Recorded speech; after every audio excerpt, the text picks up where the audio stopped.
Men, said the Pannon god of bane in olden times, I bestow to you a happy land you should fight for, if you want her. So great brave nations fought dauntlessly for her, and the Magyar won a bloody victory at last. Oh, but contention remained on the souls of the peoples, the land can never be happy under this, a curse. So said the poet Mihai Vorishmati in his quote-unquote The Curse of Turan. It represents a melancholic stereotype for the Hungarians, one that mirrors the tragic theme woven into a half-millennium of Hungarian history. See the adagio of Bela Bartok's music with strings, percussion, and celesta for some sort of musical equivalent. The reference to the Curse of Turan refers to the Hungarians, the Magyars, being the last of the migratory peoples to settle on the Pannonian Basin, where previously there had been the Avar Khaganate before them. Turanian, emphasizing Hungary's connections beyond Europe to Central Asia, their links with the Tatars within the Russian Empire and the Turks more generally, or as was such a fad among 19th century ethnologists. In terms of understanding Hungarian distinctiveness, Hungary existing on the fringes of European civilization, look no further than the terminology used to describe communism in the latter part of the 20th century. Goulash communism in Hungary, the little beef and vegetable pockets that were carried around by Magyar cavalrymen, just add a little bit of water and you have a stew. The Hungarians themselves are an Uralic people from the Ural Mountains on the fringes of Europe, similar to the Finns, far more similar to the Finns than to the surrounding Germans, the Slavs, or the Romanians. But this curse of the Turan, where the Hungarians may settle on the Pannonian Basin, they may be the last of these great migratory tribes that begin with the Salian Franks and the fall of the Roman Empire. Another famous saying, more was lost at Mohacs.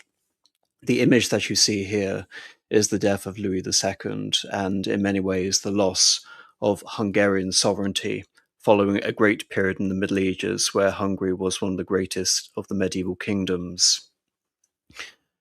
After the Battle of Mohacs in the early 16th century, Hungary became effectively partitioned by the Turks and the Austrians, and for 200 years it became a no man's land between the two conquering empires.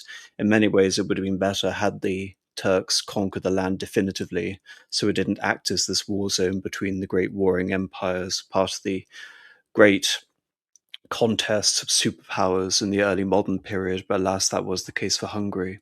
So when the Habsburgs, quote unquote, liberated Hungary at the end of the 17th century and began consolidating their presence definitively vis-a-vis the Turks in the 18th century, the Hungarians themselves didn't treat it so much as a liberation as another form of conquest. And so by the time of Austria-Hungary, we reach a state of 200 years of negotiation, of rebellion, of feuding with the power that had come ostensibly to liberate it from the great infidel menace and restore the religion of Catholicism over a people who its aristocracy had by and large actually gone over and converted to Calvinism at this time. In terms of understanding Hungary, it should be understood that you can almost look at it like Finland in terms of respecting a negotiated sovereignty with its much more powerful neighbors. In the case of Russia, we're talking about the Grand Duchy of Finland. You could look at Kadar, the great Soviet strongman in the latter half of the 20th century, being similar in many ways to Kekkonen, the pseudo-dictator of Finland. What do I mean by this process of negotiation, of compromise? Well, Compromise Hungary is the period that we refer to with the quote-unquote Ausgleich, the formation of Austria-Hungary. Compromise Hungary, the Ausgleich, and Goulash communism represent some form of bookend for Hungary, Hungary's history post the Battle of Mohacs, where sovereignty was lost, as being a series of negotiated compromises. Hungary, within this great field of superpower politics, has to carve out a niche. This includes its relationship with the Ottomans, where you had Hungarian, Transylvanian, and Wallachian princes carving out a sphere of influence in what is now Romania, but what was once Eastern Hungary. Austria, Under the Habsburgs, the Entente, the Little Entente, the powers that emerged after the First World War, Nazi Germany, and of course the Soviet Union, and indeed you can extend this to the European Union as of today. I think Hungary's relationship with the European Union is more pertinent now than it ever has been. The only time Hungary, you can say, has stood proud, consolidated, and defiant as a sovereign independent power was under the regent John Hunyadi, who had defied the Ottoman encroachments into Hungary, and the king Matthias Corvinus. But nevertheless, both their legacies, the legacy of that dynasty, proved ephemeral, and by the end of the 15th century, Hungary had basically devolved into a series of warring factions and magnates or nobles that ensured that Hungary would remain divided when it decided to confront the Turks in the 16th century. When coming to the moment where Hungary opted out of Austria-Hungary, and looking at it as opting out is really quite accurate in many ways, it represented a failure of independence because it represented a complete breakdown of what was conceived of as Hungary, especially in terms of its national territory. This map here should indicate the truncation and the dismemberment of Hungary that follows its breakout as becoming an independent nation, really for the first time since the Battle of Mohacs. What we then sort of progress from here is that the series of Magyar history throughout the 19th and the 20th centuries is a history of failure in many ways. It's a history of the failed revolutions of 1848, 1849, and the Lajos-Kossuth, where they were crushed by the Austrians, the Habsburgs, and the Russians.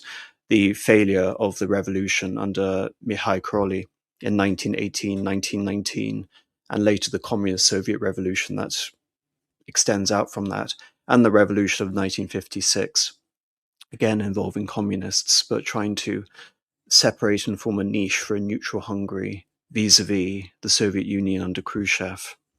When we see the subsequent repressions following these revolutions, the executions, even an effigy of people like Count Andrássy, who would later become such a prominent figure within Austria-Hungary under Franz Josef, the White Terror, the post-1956 crackdown, all the way up until 1963, we see many of these instances of the Mohacs situation repeating itself, thereby consolidating this notion of the curse of Turan for the Hungarians occupying this position on the Pannonian Basin, simultaneously always being surrounded by this new configuration of hostile alliances.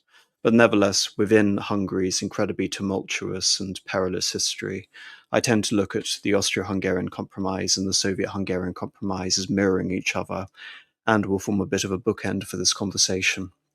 Another aspect in terms of underscoring the narrative for this evening is the beginning of the dominance of the aristocratic class in Hungary, and how that is completely uprooted and destroyed by the full implementation of collectivization throughout the 1950s. Hungary in the medieval era, and actually enduring and surviving through much of the occupation of the Ottomans and the Habsburgs, was a land of, how we would say in Latin, the great estates, the latifundia, these great landed estates under these very powerful, nearly autonomous magnates or nobles. They represented fidelity to a unique constitution, referred to as the Crown of St. Stephen, the first holy apostolic king who had consecrated Hungary to the papacy in the year 1000. Indeed, what was fascinating about this particular constitution is because the crown, the monarchy in Hungary had always been weak, even though the Habsburgs in many attempts to trying to impose a strong centralized constitution on Hungary, the nobility, the lords of the latifundia, these great estates, believed they all shared part of the representation of the great crown of St. Stephen. In many ways, you can actually look at it in terms of them representing a polyglot, internationalized, multi-confessional due to the high number of Calvinists. Hungary, in many ways, was like a little Holy Roman Empire. Each of these magnates, like the princes in Germany, wanting to hold on to a notion of a Hungarian liberty. And of course, the crown of St. Stephen itself referred to a sacralization of a sanctioned territory, the territory you see on the left, which also includes a union with Croatia at the same time.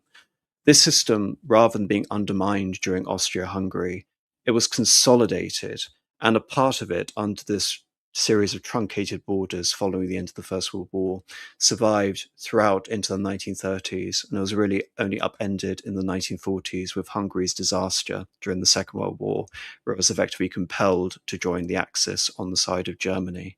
So by the end of the 20th century, we see a systematic elimination of the old Hungary, both in the old borders of Hungary, these borders that had gone back to the time of St. Stephen in the year 1000. And so by the time you get to 20th century, nearly 1,000 years in terms of a conception of history. And a social system, one defined by a series of self-interested but vast landowning estates and nobility, whose entire system will be destroyed by Soviet communism of the most aggressive kind, which resulted in such a massive pushback that we see in 1956, and equally a massive oppression that followed. So looking at the end of Austria-Hungary, as I've already alluded to, the period of Austria-Hungary was one of continued negotiation between this Hungarian elite and the foreign dynasty that had basically come to liberate them.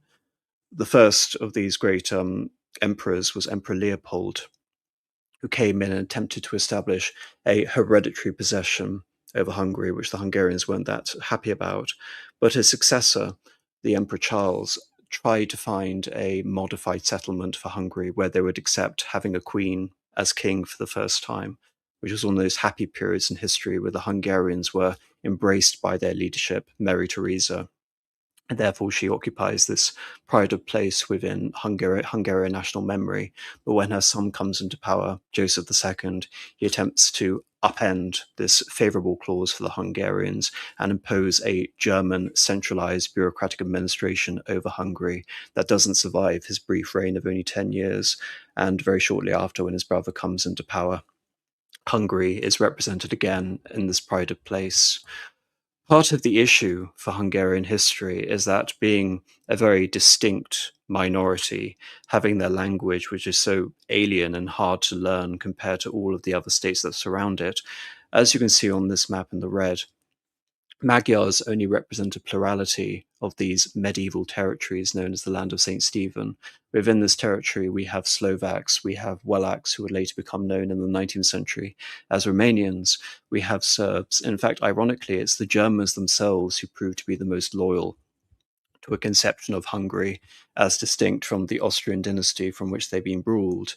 And as the Hungarians try to assert an independent identity, it's this clash between the minority and the majority, the Magyars and everyone else, that always allows for some form of Hungarian independence to be quashed. In 1848, 1849, the Independence War of Hungary was perhaps the most dramatic episode of a huge series of revolutions that we see in 1848. But part of its undoing was the fact that the Hungarians belatedly offered rights to all of its various minorities within this territory, only for the Habsburgs and the Russians to pursue a policy of divide and rule. And it's only through a moment of capriciousness in European politics of great relief and serendipity that sees Austria lose a series of wars in the 1860s. And then the Austrians make this concession in 1867 to a Hungarian party called the Compromise Party under Diak and Julia Andrássy to agree for a series of massive concessions to the Hungarians. What the Habsburgs and what the Austrians have basically seen as a temporary measure, a holding pattern in order to reconsolidate and fight off the unification of Germany, ended up being a permanent state for the remainder of the life of the Habsburg dynasty. A compromise which was only renewed through a series of decennial agreements, i.e. once every 10 years. This Austria-Hungary is an age of nobly sort of guarded parliamentarianism. We see a conflict between the Hungarian nobles who want to return to the legacy of 1848 under their great hero, Lajos Kossuth, who've gone over and preached the cause of Hungarian independence in America, and towards the followers of Diak and this compromise faction with Austria-Hungary continuing to be part of this Habsburg dynasty. The interesting thing is that despite these internal conflicts between the Magyars vacillating towards independence and acceptance of the compromise, is that I don't believe Hungary as a national unit could have been any more influential and more powerful than it was during the period of Austria-Hungary. Individually, Hungary was too weak, even with its larger borders, to resist the Austrians, to resist the Germans, and to resist the Russians. But as part of Austria-Hungary, as part of a consolidated national bloc with a very keen sense of identity and its rights and a historical continuity that they believe went back nearly 1,000 years, the Hungarians, as that bloc, could influence the Austrian monarchy in a way that no other national minority, including the Germans, within Austria-Hungary really could. And so, as the Austrian half of the empire, those that weren't part of Hungary, were unraveling and becoming more dysfunctional, more dependent on the emperor than ever, the Hungarians, under figures such as István Tisza, the last great prime minister, were able to define a quote-unquote liberal niche to ensure the defense of their rights, which meant that there was not an expansion of the number of people who could vote. The nobility were able to hold on more or less to their rights, and there was no significant land reform during this period either. In other words, the latifundia, the great estate system, was able to survive throughout the course of Austria-Hungary.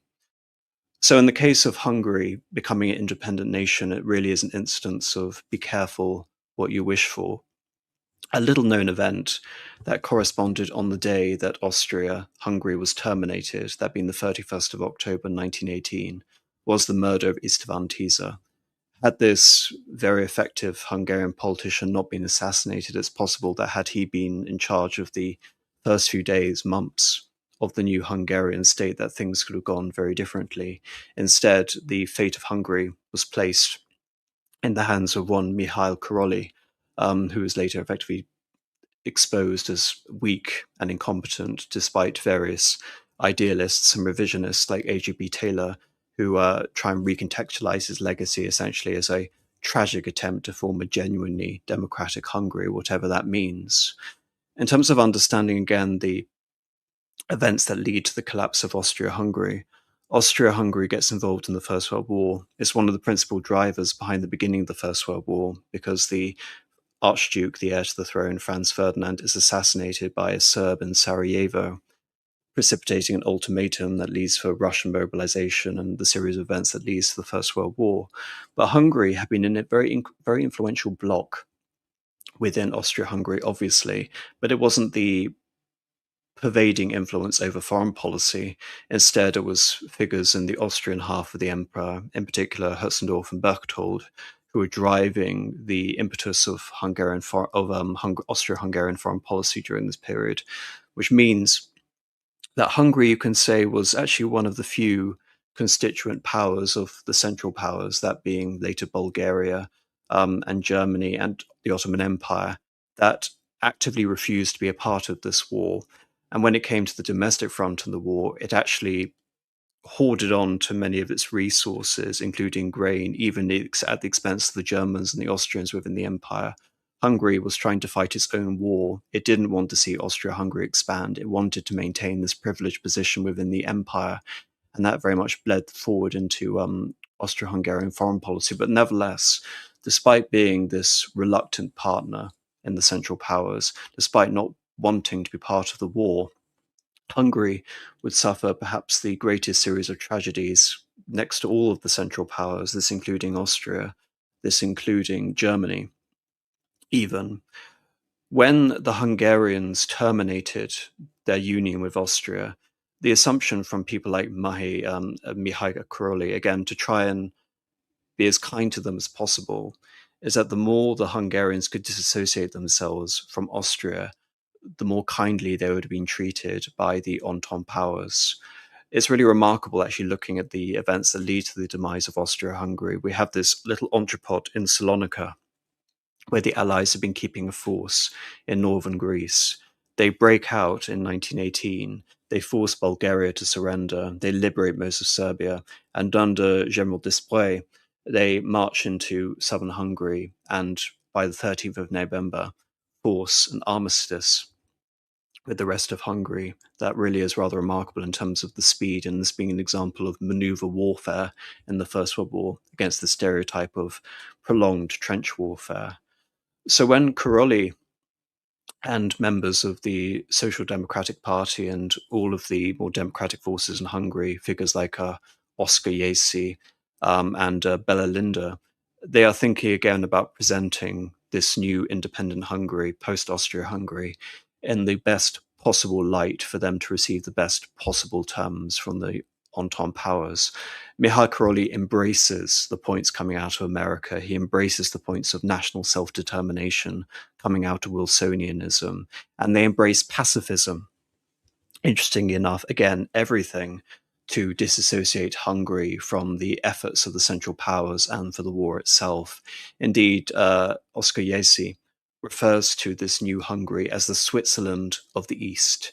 There is an attempt, a desire put forward to take the Slovaks, to take the Romanians, to take the Serbs and the Jews and all of these various minorities, the Carpathian Ruthenians in the northeast, and to make them their own little autonomous blocks. The efforts of the previous noble clique to Magyarize, i.e. to force a acculturation of Hungarianness on the population, is to be reversed, and an autonomy is to be respected.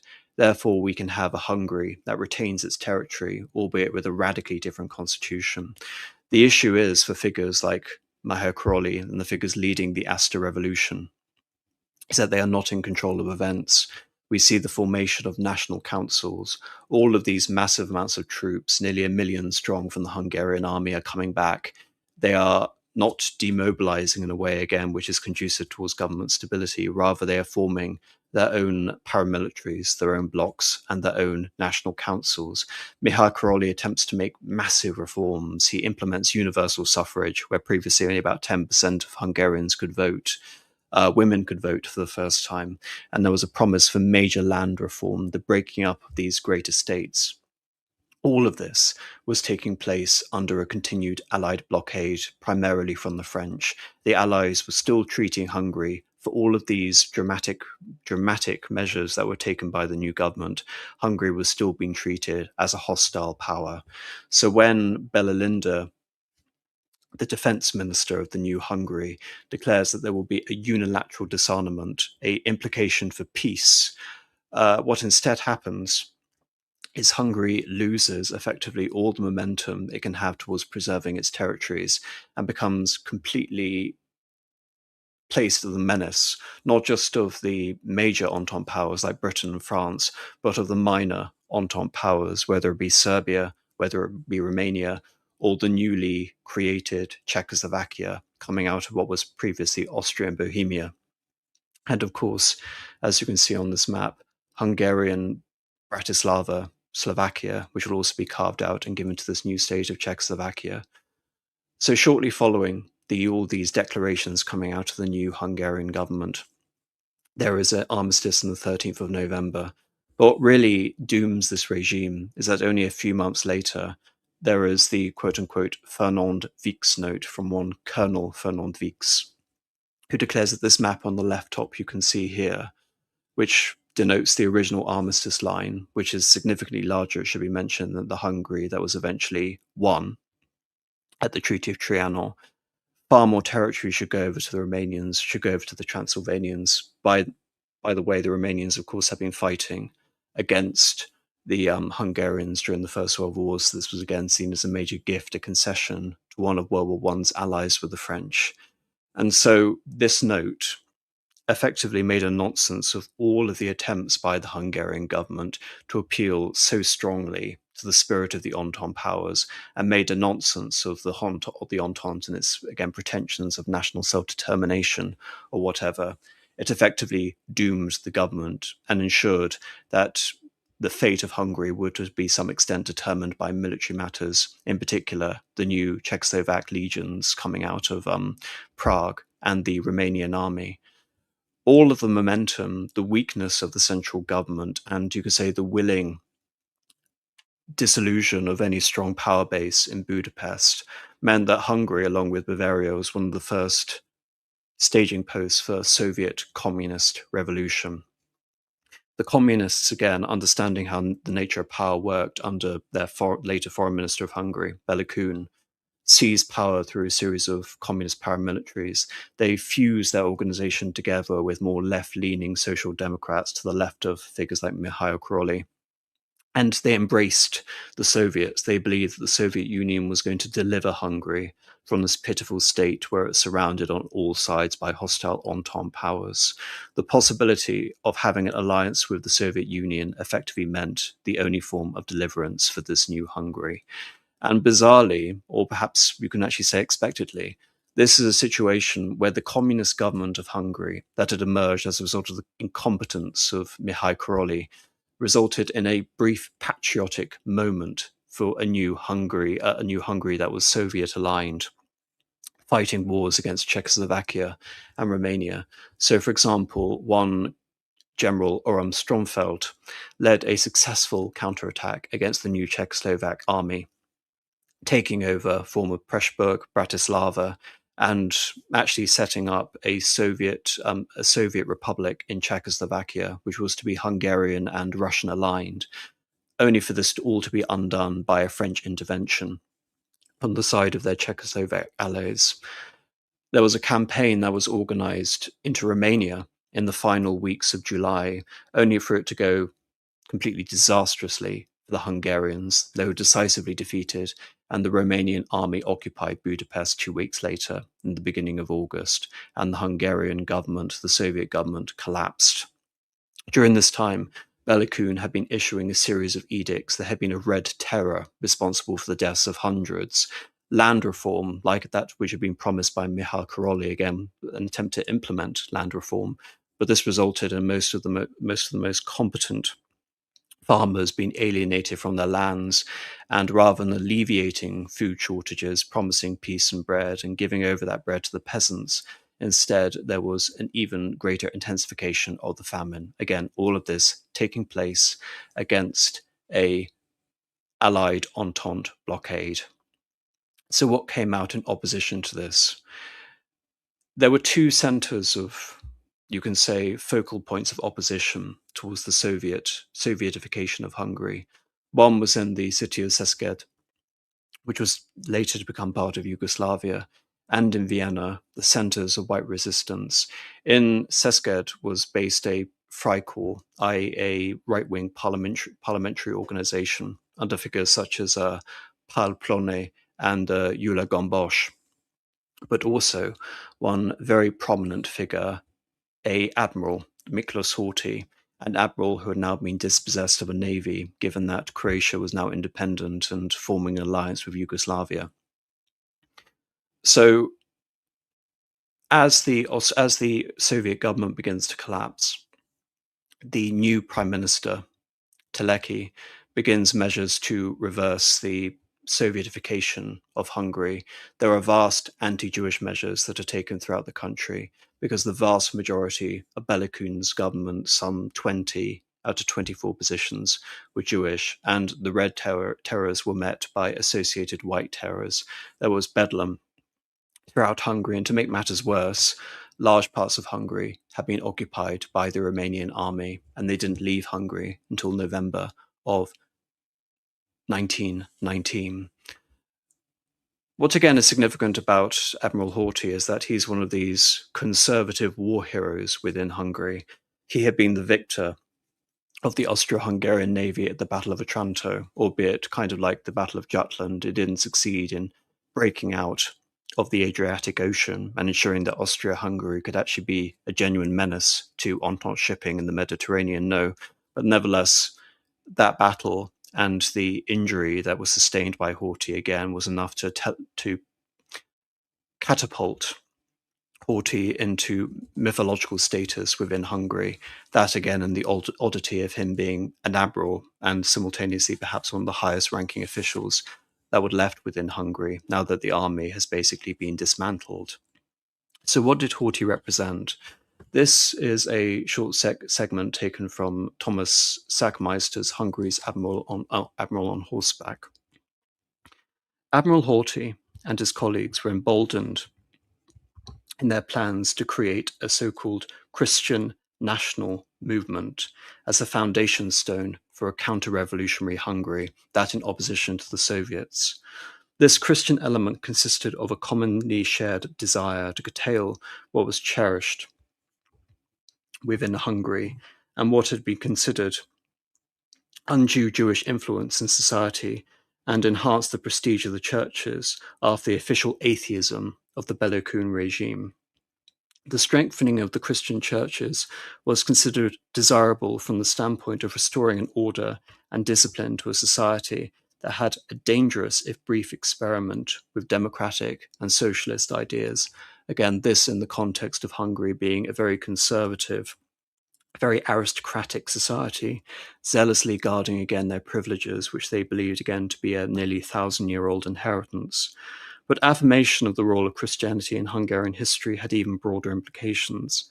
Historic Hungary was often referred to as the Kingdom of St. Stephen, and the crown of that famous king was regarded as a symbol of the inviolability of Hungary's traditional borders. In Hungarian Catholic circles, this concept tended to lend a religious sanction to the campaign to regain Hungary's lost frontiers. Such novel ideas as national self-determination and ethnic rights could thus be more easily denigrated, and Hungary's Christian churches, both Catholic and Protestant, could rationalize their support for the campaign to restore Hungary's hegemony over millions of non-Magyars, as you can see on this map, the quote-unquote red map versus all of the minority groups which are not included within the conception of red. So how was the end of Belokun effectively considered? Well, as Horthy was able to position himself into the primacy of power in 1919-1920, there was a decision of his officers to cleanse the nation, and they were justified by various historical analogies. Horthy had only a superficial knowledge of European history, but he now argued that the brutal suppression of the French Commune in 1871 represented a precedent for similar action against the Hungarian Soviet Republic. Many atrocities and tens of thousands of deaths had occurred in the confrontation between the forces of the right and the left in France, so this was only 50 years ago. A similarly bloody campaign could be expected in Hungary too. It would seem that the second historical analogy was made unconsciously, or perhaps atavistically, by Horthy and his various officers. 4 centuries earlier, in 1514, the great peasant rebellion in Hungarian history was put down with utmost savagery, in order to leave a lasting imprint on successive generations of peasants. The leader of this rebellion, György Dósa, was placed on a red-hot iron throne and crowned with the glowing iron crown. Some of Dosa's men, who had previously been starved, were forced to eat the pieces of his roasted flesh. Again, savagery, but from the point of Horthy, in terms of associating the fall of Belokun and the communists with that analogy, needed savagery in order to justify a quote-unquote white terror. So in many ways, the ascent of this Admiral Horthy was seen effectively as a sacred mission. Miklos Horthy proved to be adept at smoothing over potential difficulties between Protestants and Catholics in the counter-revolutionary movement. For reference, he was a Calvinist, and as I've already alluded to, the aristocracy massively over-indexed as being Calvinist rather than Catholic, appealing to Catholic sensibilities in general and the defense of the privileges of the Catholic Church, whilst also remaining effectively disproportionately Calvinist. This was something, it should be mentioned, that had been exploited by foreign powers for centuries, including the Ottoman Empire in the 17th and even the 18th centuries. He worked closely, Horthy, with Count Paul Telecki, the figure in the centre top, a fervent Catholic, and chose as the chaplain of his national army a Franciscan friar, Father Zadorevich, who was of Slovak ancestry. In turn, the Christian churches, both Catholic and Protestant, gave their approval to a national army and its counter-revolutionary activities. Father Zadorevich was particularly zealous in promoting Horthy's cause. At frequent public ceremonies, he blessed the efforts of the national army as an instrument for the restoration of a 1,000-year-old Hungary, the realm of the Virgin Mary. As his 2 talismans, Zadorevich carried a crucifix and a map of pre-war Hungary. In Szeged, Zadorevich, who also collaborated with Paul Polony, one of the main paramilitary forces. He was a captain and the bodyguard, it should be mentioned, Horthy on various occasions, in the formation of a secret society, the Etkoshi Shoshvichek, known more commonly as the Ekzes. Its purpose was to promote the Zsezged idea and combat what Plony and Zadorves regarded as the insidious influence of Freemasonry within Hungary. A lot of people have looked at this Zsezged idea and they've linked it with some sort of proto-fascist movement, in particular its association with Julia Gambosh, who was also, again, perceived, as we're going to see, in the 1930s as some sort of fascist, but it seems, again, much more in keeping with a lot of the conservative movements that we see in Germany, because really fascism in the 1920s is a nascent phenomenon. By nascent, I mean it's just coming out of figures like Gentile and Mussolini in early 1920s Italy. Whereas if you say, for example, look at the putches of Kahr and the attempts to end the Weimar Republic, again, the conservative characteristic is far less fascist, let alone National Socialist.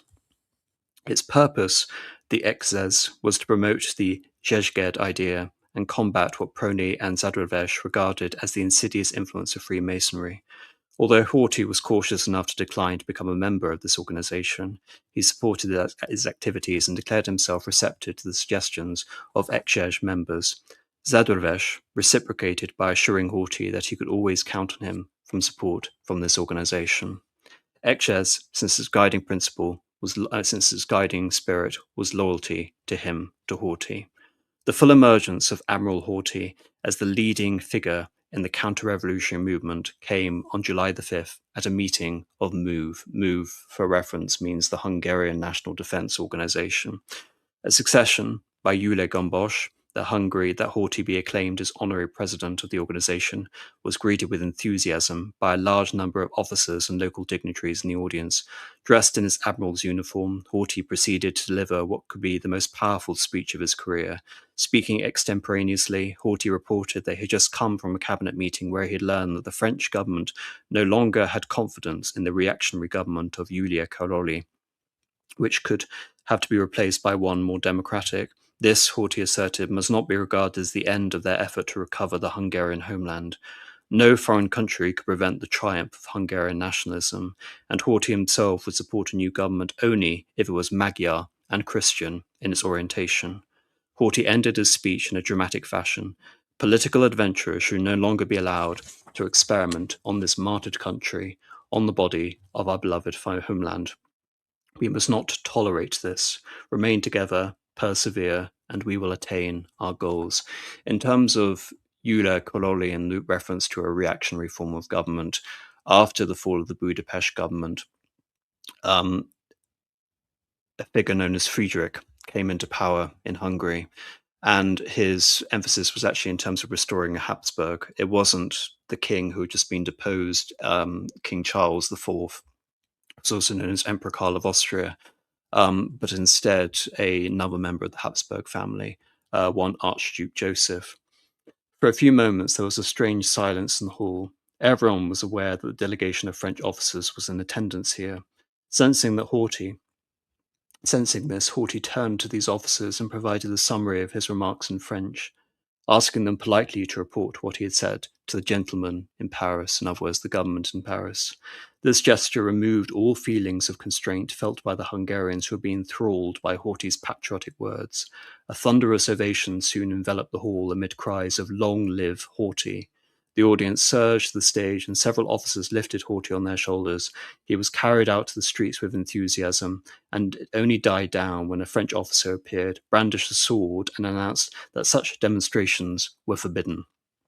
As the crowd dispersed, many of those who had witnessed this event were now convinced that Admiral Horthy was the coming leader of Hungary and the symbol of our future.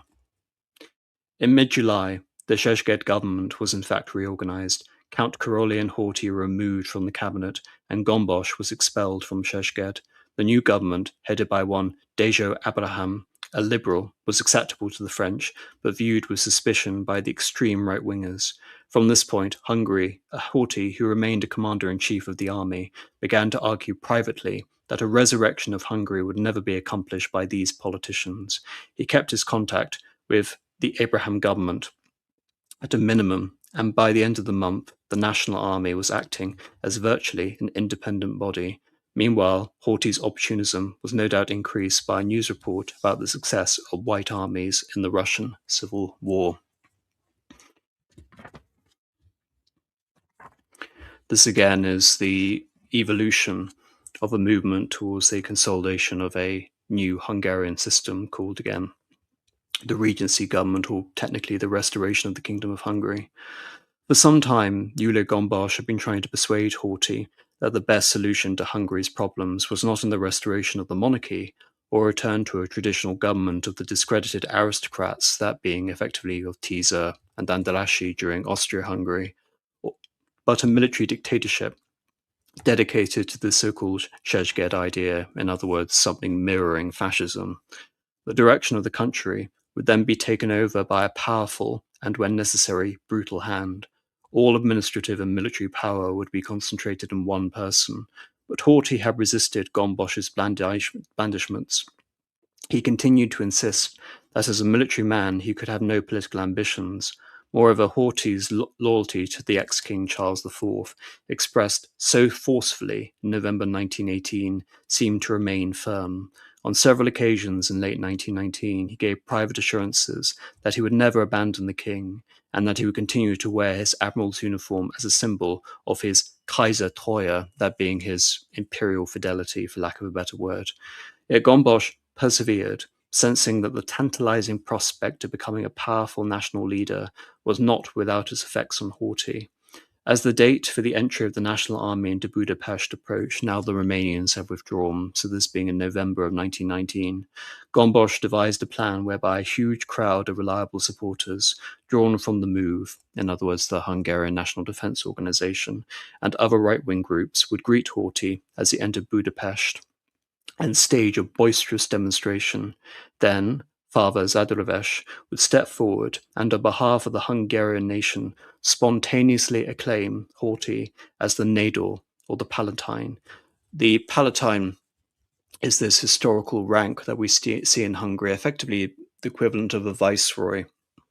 It was quite common in use before the revolutions of 1848, but fell into disuse and was effectively replaced by the role of prime minister, albeit not as sort of de facto head of state, when we have the Ausgleich, effectively because it was seen that Franz Josef had fully embraced the role, but Palatine was one of these traditionalist titles associated with the Kingdom of Hungary. But Zadorowes declined this responsibility, and Horthy preferred to proceed cautiously and in agreement with the Allied powers, the Entente. This proved to be a shrewder strategy, for it helped set the stage for Horthy's elevation to the pinnacle of power only 4 months later. So how does this square against his so-called Kaisertreue, or imperial fidelity, towards a figure like the king, who, it should be mentioned, Charles IV renounced his affairs and politics in November of 1918. Yet he didn't formally abdicate, which, because he had been a crowned king of Hungary in 1916, very quickly, it should be mentioned, after his ascension, there was always the possibility that he could come back, and that possibility would come to pass. The inter-allied military mission have for some time been nearly unanimous in its belief that Admiral Horthy would make an excellent elected head of state, and it was to this alternative that Horthy's attention was directed. In late August, the British let it be known in Budapest that they would not object to the election of a notable Hungarian as Palatine or even king. Although Horthy took this advice and, skillfully guided along by Goulash, actively sought election as head of state, he nonetheless seems to have undergone a severe conflict of conscience. Horthy had always insisted that he had no political ambitions, and Hungary's legitimate head of state was King Charles. Despite all evidence to the contrary, Horthy insisted at the time and on many occasions in later years that he had never aspired for political power, that it had literally been thrust upon him. It seems that he had somehow persuaded himself of the purity of his motives. This self-delusion may have contributed to Horthy's inner turmoil and increasing mental confusion in this period. Visitors began to notice his lack of concentration and a tendency towards incoherence. They noted that Horthy would listen attentively to his visitor, but would often respond in totally inappropriate ways, as if he did not understand what had been said. Quickly losing his trend of thought, Horthy would lapse into a series of anecdotes relating to his naval career. Sometimes he would talk uninterruptedly in this way for 1 or 2 hours, and the purpose of the meeting would have been long forgotten. Paul Plone, again one of these main paramilitaries and a bodyguard, was perplexed by this development. Was Horthy doing it deliberately, to avoid discussion of certain political matters? Was he playing a kind of joke, or was this a true state of mental confusion? Well, in terms of dissembling, you can easily interpret this as a form of political obfuscation. No figure, especially occupying a position like regent of Hungary or palatine in a thoroughly, again, Christian country, wants to be seen as grabbing for power rather than effectively being called to a sacred office. And so, again, this form of obfuscation could allow, again, a climate of what has been referred to again here by Sakmyster as the purity of his motives to come to the fore. Although during February other names were briefly mentioned for head of state, this in 1920, Miklos Horthy was clearly the only realistic choice as head of state. In many ways, he represented the link and the compromise between the different factions in Hungarian society. He had kept aloof from party politics. He gave the appearance of impartiality. On the question of the monarchy, he had straddled the fence, since his previous ties to the Habsburg dynasty were balanced by his association with Ullein-Reviczky and the other notorious free electors in the officer corps.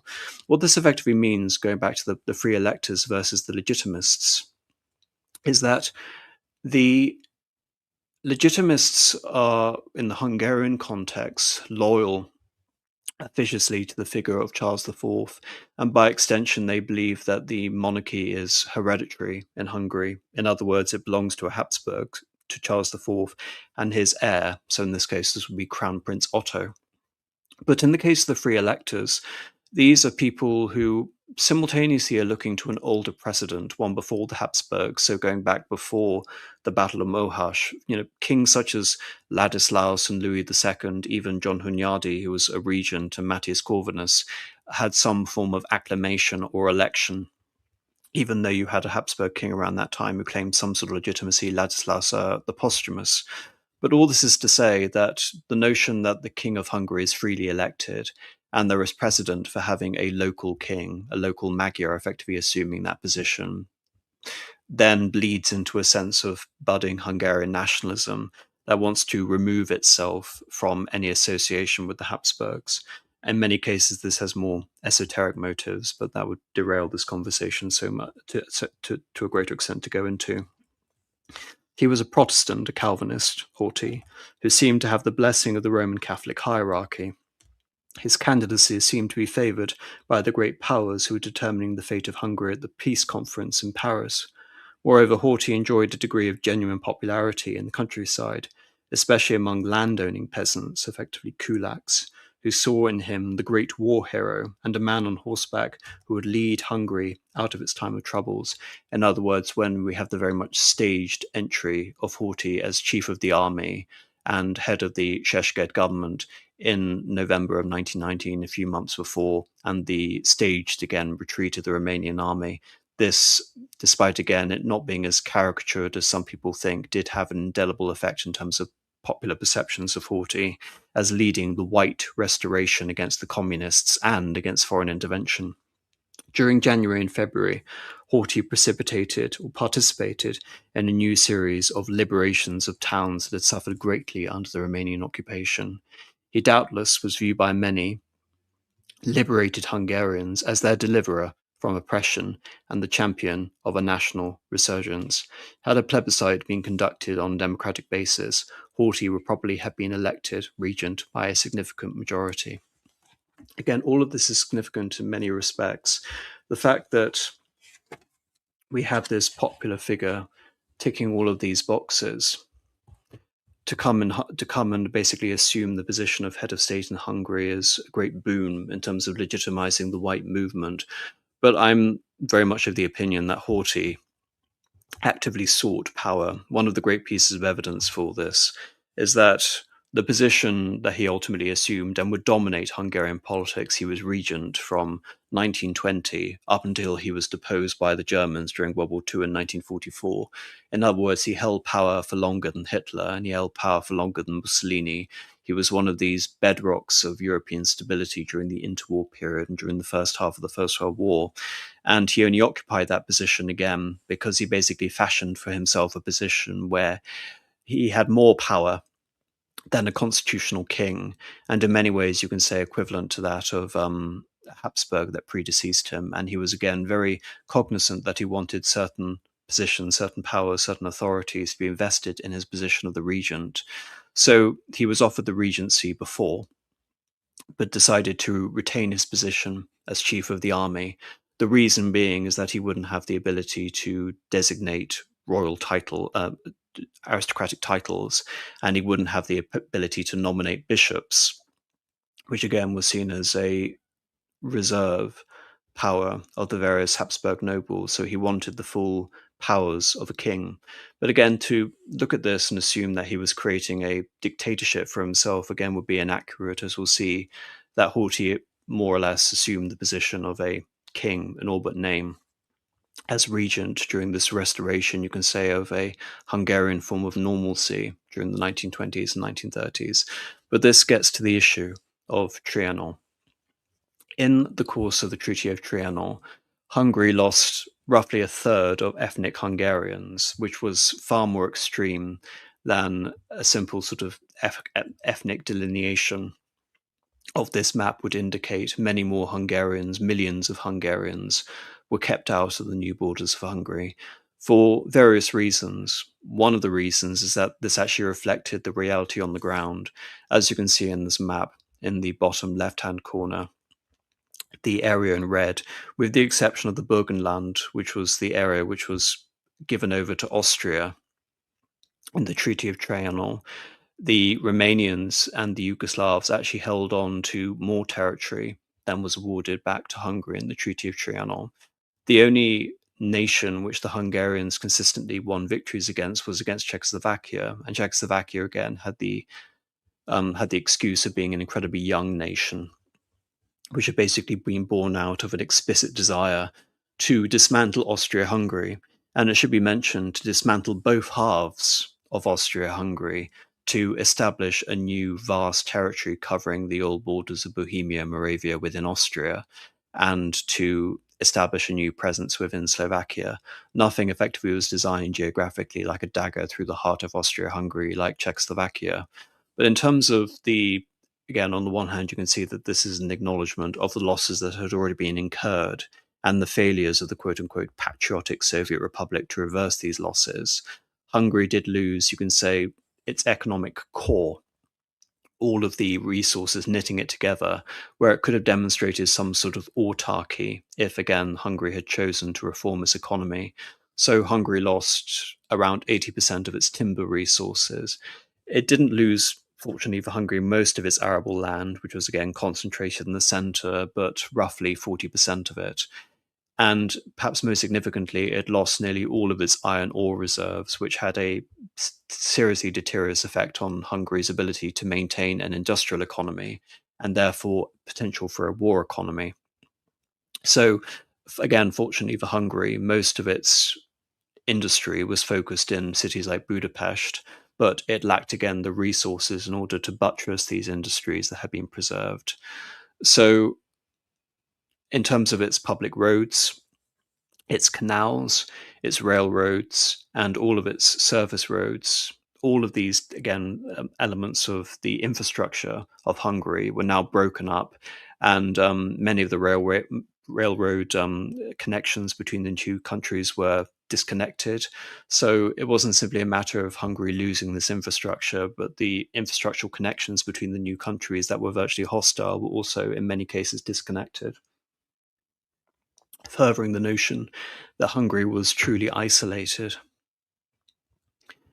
And it also lost virtually all of its bullion, all of its silver, all of its copper, all of its gold. I mean, if we're going to look at Slovakia, Slovakia historically had incredibly dense reserves of silver and bullion, so this was a great historic loss for Hungary. It even lost, again, most of its salt mines as well. So what was left effectively of Hungary was not just a rump, but a rump of a rump. It was by far the most severe loss ever incurred by a central power following the defeats. I mean, if you go to the Treaty of Sèvres, if you look at the Treaty of Versailles, dealing with Turkey and dealing with Germany respectively, even they weren't as harsh as the situation you see in Hungary. And given the Asta Revolution, and given Mikhail Karolyi and his attempts to create a pacifist, democratic, Swiss canton-based system in Hungary, why was this? Why was the situation in Hungary so extreme? Well, again, the logic is simple. The Entente had created a new system of alliances that would only consolidate in the first half of the 1920s. We have the Entente powers, England and France. The Soviet Union, it should be mentioned, again, the Hungarians actually appealed to the Soviets to liberate them, but that was now no longer feasible. The Soviet Union had been defeated by the Poles and were on the borders with cities like Kiev. So, what was left to the Entente was to prop up various powers like Poland, Czechoslovakia, Romania, their great ally during the First World War, and of course their other great ally, Serbia, who had been joined to Croatia to create what would eventually be called Yugoslavia in the 1930s. It didn't serve the interests of the French, who were basically the determining factor in all of these agreements in 1920, 1921 and before, to allow for their new allies to have to concede territory to this new Hungary, this new Republic of Hungary that we see emerging under Mikhail Karolyi. And as a result of that, what is left essentially is a territory which is almost designed to be invaded by these new allied powers, all of which have a desired intent to ensure that Hungary will not recover its borders. Yet simultaneously, all Hungarian politics, whether it be on the left and right throughout the 1920s and 30s, is based on territorial revisionism. The Treaty of Trianon cannot stand, and kind of like what we see with Revanche, the desire to recover Alsace and Lorraine following the Franco-Prussian War, that'll dominate politics for the next 50 years. The revision of Trianon, it's simply a case of how we're going to embark upon this. Are we going to try and get involved in crazy conspiracies like the assassination of or pogroms against the Romanian population and coups throughout all of Transylvania to win this territory back? Or are we to achieve it through quote-unquote respectable means? That effectively was the legacy of Hungary and its foreign policy going forward. But as you can see, again, a completely extreme and you can argue unjust by any sort of metric situation that was completely determined again by realpolitik and the Little Entente propping up its new alliance system. And again, the futility of naive idealism, the idea that because the Asta Revolution and Mikhail Karolyi had been so determined to live up to the legacy of Woodrow Wilson and to the 14 points of national self-determination, that they would be the beneficiaries in some way of this policy. Well, of course, not only were they the beneficiaries, but Czechoslovakia, Romania, and Yugoslavia were as much, quote-unquote, multinational anachronisms as the Austro-Hungarian Empire in many ways that had just dissolved, more so perhaps again because Austria-Hungary at least had a tradition of belonging to a historical community, if not an ethnic community at least, especially in terms of the land of St. Stephen. So again, how does the Hungarian foreign ministry deal with this situation?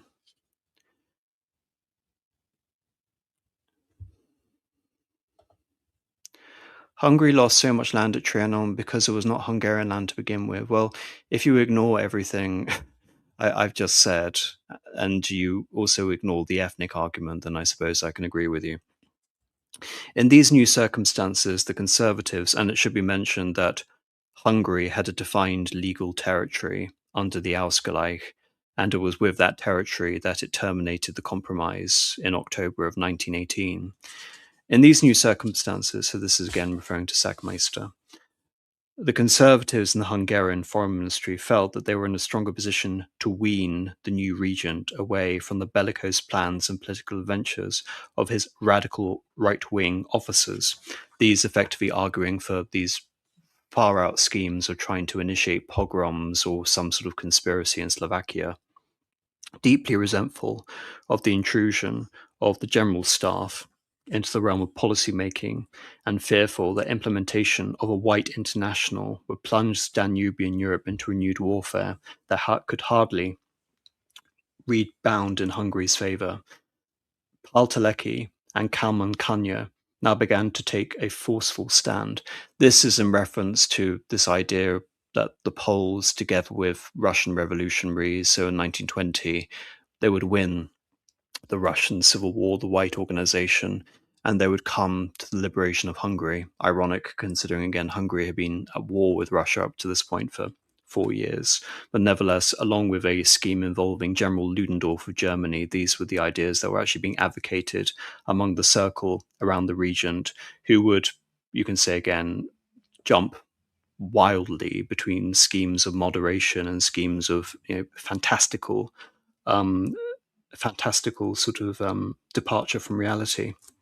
Teleki was prime minister, whom Horthy had named prime minister in July, worked slowly but steadily to block implementation of this Ludendorff plan.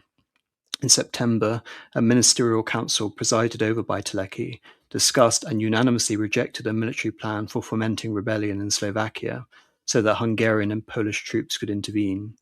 Again, Hungary was seen and Poland were seen as these natural allies because both had some form of territorial designs on Slovakia, as we later see in 1938 when both Hungary and Poland carve out little regions of Slovakia, or when it comes to Hungary, rather large regions. In October, Teleki branded the idea of forging Russian rubles as neither feasible nor desirable, this in terms of being able to overcome Hungary's destitute economic situation and effectively buy mercenaries from the white movement in Russia. Indeed, the Prime Minister Teleki was now prepared to take a firm stand against foreign policy determined by radical right-wingers, in other words, the paramilitaries formed of the demobilization of the Honved, the previous Hungarian army. I regard the plan to support Ludendorff through the Hungarian National Defense Organization and awakening Magyars throughout again the new territories as unacceptable. Hungary is a constitutional state which pursues its foreign policy through responsible officials and not social organizations. Like Teleki, Hungary's other prominent conservatives were convinced that Hungarian national goals could only be promoted through a long-term program rooted in traditional diplomatic methods and based on a European perspective. The only realistic course was to accept the main features of the peace settlement, restore political, economic, and social stability, work patiently for a program of treaty revision that could be sanctioned by one or more of the great powers. It seemed self-evident to them that Hungary on her own, or in cooperation with unreliable mavericks such as Ludendorff or white Russian emigres, would never be able to redraw the map of Danubian Europe. Since an unfavourable European diplomatic constellation had been the ruin of Hungary in 1919, only a more favourable one in the future could sweep away the hated Treaty of Trianon and restore Hungary to her former grandeur. These were the views of such statesmen such as Count Bethlen, who will play a very prominent role in Hungary in the future, Count Teleki, and Kalman Kanya, men who Horthy apparently trusted and respected. After all, Horthy had tried repeatedly in 1920 to persuade Count Bethlen to become Prime Minister. He had appointed Count Teleki first Foreign Minister and later as Prime Minister. So moving forward, in terms of understanding how Hungary will function, now effectively its foreign policy has been atrophied given the fact that the alliance system is so completely and utterly hostile. It was during the ministry of Count Teleki that certain patterns of government emerged that in fact would characterize most of the 24 years of Admiral Horthy's tenure as regent. For the most part, Horthy did not immerse himself in the process of policy making, whether foreign or domestic. He had an aversion to written reports and rarely studied or composed position papers or other government memorandums, preferring instead to have his ministers report orally to him. Although Horthy seldom gave specific instructions to his ministers, he was of course consulted on major issues and had the opportunity to state his personal views. His ministers quickly learned, however, that the regent's spontaneous and informal opinions on a given subject would in many cases be immoderate, bellicose, or hopelessly naive. Yet once things had been carefully explained to him by Count Betlen or Count Telecky, even Horthy himself seemed eventually to realize that the ideas and schemes that flowed so easily from his lips could, for the most part, never be implemented. In almost all cases, therefore, he ended up deferring, however reluctantly, to his prime minister. What I find remarkable about this is that by the description, again, Horthy isn't this sober, stabilizing force, again, that he was presented as to the Hungarian people. Rather, Horthy is almost a Kaiser Wilhelm II sort of situation, a rather, again, bellicose, unpredictable, unrealistic political figure, interested in these grand schemes and ambitions of territorial revision, yet will almost always come to the deference of a strong prime minister. And so that effectively is the way Hungary was governed. Horthy did not present himself as a dictator, despite, again, his demands of these vast reserve powers afforded to a restoration of the monarchy. And so he basically behaved in many ways like a constitutional monarch, despite the fact, again, that Hungary would in many ways revert back to the political system it possessed during Austria-Hungary, albeit with this vastly, severely truncated territory. The one exception to this stability, again, nominally afforded by Horthy in his 24 years, quarter of a century as regent, is the fact that we have Charles IV and his maverick attempts at returning to Hungary. As you can probably tell, Hungary's foreign policy was completely at the mercy of France and the countries that surrounded it, as you can again see on this map. And so, if there was ever to be a restoration of the monarchy, it had to be done so very carefully and in coordination with the foreign powers. Charles IV had fled to Switzerland after renouncing political authority in November of 1918 and was again considering the best way to restore effective power to the Habsburg monarchy. In a situation like we have in Vienna, in Austria, Austria had, under Karl Renner, become a radical socialist republic. It would only be somewhat ameliorated in the later 1920s in the brief civil war we have between Red Vienna and the rest of the country with the Heimwehr. But in the case of Hungary, the situation was far more favourable. Horthy again had nominally restored the monarchy. He was now regent. There was a conservative government that more or less mirrored what it had been again when Charles IV was king. And so from Charles IV's point of view, logic, he was, in many ways, prime position to return. Now there was a government there that was, again, supposedly placed in waiting for the return of a king.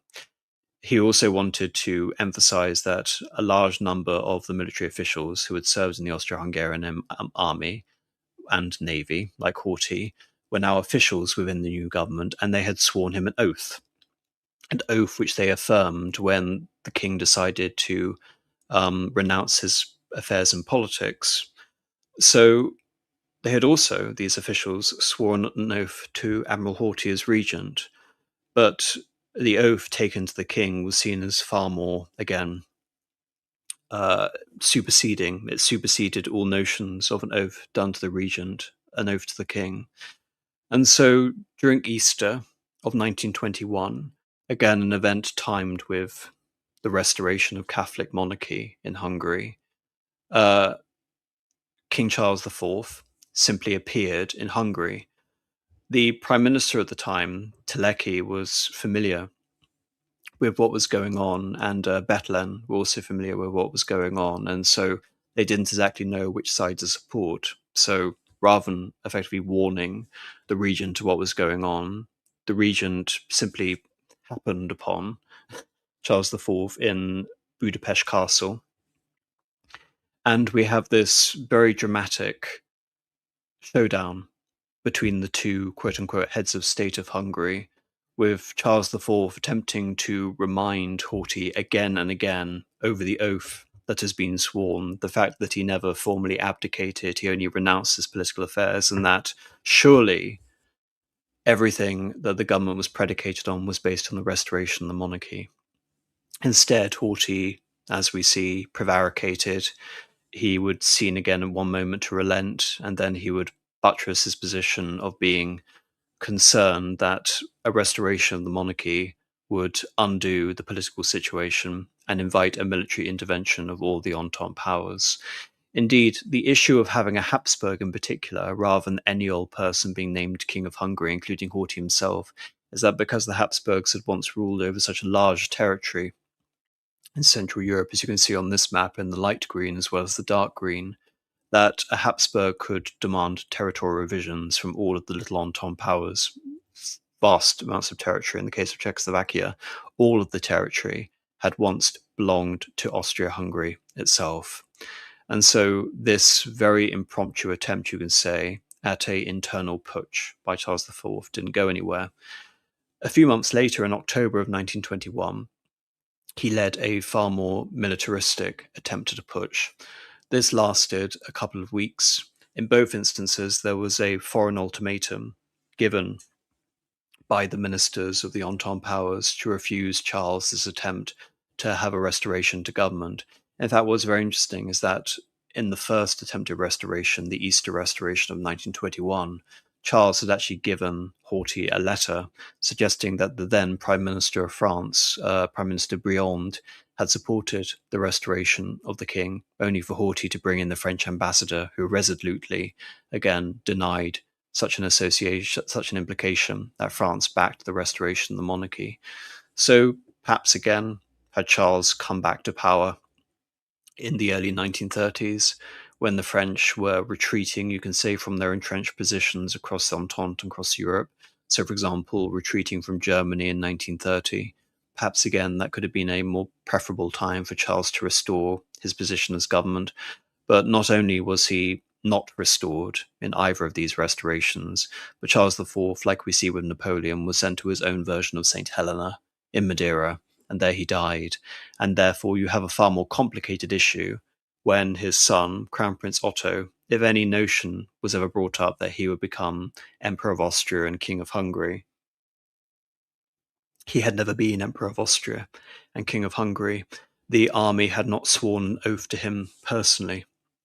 And so the same issues that could feasibly have toppled Horthy's government in 1921 were not there. So now Charles has gone and Horthy's government has been preserved.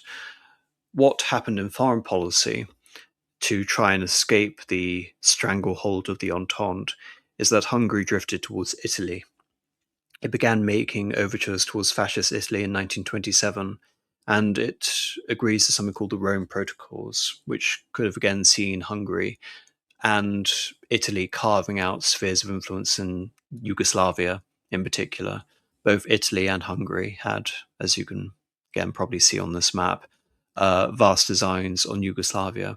Not something so grandiose, say for example, as restoring Croatia or interior Croatia to Hungary, as had been the case under the Austro-Hungarian Compromise, but nevertheless seeing some territories in the Vojvodina, this little territory, which is now part of Serbia, awarded back to Hungary. In fact, it's actually an autonomous region within Serbia now and was during Yugoslavia. So in domestic policy, Count Bethlen, the figure you see in the top right, was made prime minister. He was prime minister for 10 years under a government formed by the Unity Party, which was one of these big tent organizations filled with irredentists, i.e. those wanting to reclaim the lands that were lost by the Treaty of Trianon, agrarian conservatives, all sort of manner of agrarian conservatives, not socialists. The organization and the whole voting system was actually again baked in, so there wouldn't be a large proletariat that was represented in the electoral system, all the workers. In fact, the electoral system operated under an open system. There were no secret ballots, and for that reason, the dominant uniparty could intimidate voters into affecting certain results. In the 1921 election, which was the first election, it should be mentioned, held in post-independence Hungary, only around 40% of the population could vote. even though this included some women. And by the 1926 election, the electoral system had been tweaked even further to ensure that roughly only 30% of the population could vote, which ensured that Count Bethlen and his conservative, what we're basically seeing again as a holding pattern over from the Szeged white emigre loyalists and those that had dominated the government in old Austria-Hungary held on to power. But nevertheless, in 1931, despite winning election again, Count Bethlen was seen as unable to deal with the failures of the Great Depression, which resulted in, you can say, one of the few times that we have a radical attempt at reform in interwar Hungary. What Miklos Zeidler refers to as the outsider's attempt at reform. And this is taken from an anthology, which you can see down in the description, called In the Shadow of Hitler. And this is referring to Julia Goulash. Julia Goulash, who is a pivotal figure in terms of influencing Horthy to seize power in 1919, 1920, and then returns to power in 1932, again, with this possibility of having a dramatic and even, you can say, fascistic reorganization of Hungarian society, and indeed trying to reform the dominating party in Hungary, the Unity Party. In his speeches, Julia Goulash repeatedly expressed his wish to be both leader and servant of the nation. His enthusiasm and romantic understanding of history and the nation was most clearly revealed on the occasion of a speech made to a party dinner, Unity Party, on October 1932. Here, Goulash, moved by the compliments of his fellow minister Kalman Deranyi, admitted that on being compared to the fearless tribal chiefs of the ancient Hungarians, he had momentarily seen the conquering Hungarians. I heard Lehel's horn sound from the heights of Tarkol towards the Hungarian camps. I saw the campfire and our ancestors, whose greatness and ability to conquer the homeland was based on the fact that they listened to their chiefs, who took the lead in fighting. Again, the whole sort of etymology of Hungary, as opposed to Magyar, being an ethnicity, links to this tribal identity which formed in the Pannonian Basin in the 9th century, so 200 years roughly before Hungary was Christianized. Indeed, when we have various pagan affectations as well, a lot of these attempts at radical, you can say, reorganization in Hungary are apparent in the 19th and the 20th centuries. But this, again, association, we're trying to bring up the legacy of the chiefs of old sort of primitive Hungarian organizations and trying to link up to a new organization of the leader. Again, this isn't something that's unique to Hungary. As Prime Minister, Julia Goulash felt obliged to define his concept of and commitment to the nation during his first press conference after taking power. In order to neutralize criticism, he stated, I consider everybody who faithfully serves the nation together with me as equally Hungarian. In introducing his government program, he went even further. To the jury, I can earnestly and honestly say that I revised my opinion regarding the Jewish question. That part of the jury which accepts a common fate with this nation I take as my brethren equally with my Hungarian brethren. Having been so outspokenly anti-Jewish in the past, this revision of Goulash's political thinking, no doubt a tactical move to win over the support of the industrial and financial lobby, met with a favourable response in Jewish communities, but caused an outrage on the more radical right. Again, this being the right that was actually, again, in alliance with Julia Goulash directly during the time of 1919, 1920, when the Soviet government in Hungary was seen as almost exclusively Jewish. Moving on to economic and social questions, Goulash boasted that the workers would abandon socialism once the government's social policy had begun to yield fruit, promising to alleviate the lot of more than 1 million working people, expressing his wish for a more socially oriented legislation, and made it clear that he was ready for the political mobilization of Hungarian society. Thus, Goulash's very first days in office revealed that he was ready to challenge the old school of elite politics run by an exclusive political class. So, again, it's not just the fact that the political class is affected by the socialists or the communists. as we see with, whether it be fascism in Italy or National Socialism in Germany, even elements, it should be said, of the Nationals and Franco's dictatorship in Spain or right-wing organizations, corporatism, whatever, there is often a strongly, in some cases, agrarian peasant link to these organizations. Like you can say in the first mass sort of right-wing organizations in Russia, the Black Hundreds, around the time of the first Russian Revolution of 1905, 1906. But in this case, again, like we see with perhaps the Falange, the quote-unquote Spanish blue shirts in the 1930s, that there is an appeal directly to the proletariat to seize that constituency away from the socialists and from the right. So Goulash is simultaneously appealing to all of these organizations. But again, in terms of his fluid understanding of what it means to be a Hungarian, again, this is nothing new. It was something that informed the notion of Magyarization, that it was simply a matter of learning the language and becoming, again, culturally Hungarian rather than ethnically Hungarian, that could turn this red map basically into a unified sense of a national culture. And so not only is he appealing to Jewish industrialists, Goulash, in expanding this notion of what it means to be a Hungarian, which it should be mentioned that Mussolini also did in his earlier days before 1938. But he's also, again, looking to expanding Hungary's borders to include these ethnic minorities once again, as it had been prior to the Treaty of Trianon during the compromise period with Austria-Hungary. His subsequent references, Goulash, to a much enlarged political community left no doubt as to his goals: to create and make use of a new relationship with the public, who would in turn respond to the call of a leader. This new attitude towards the people, towards their political incorporation in the political system, was alarming to the political elite.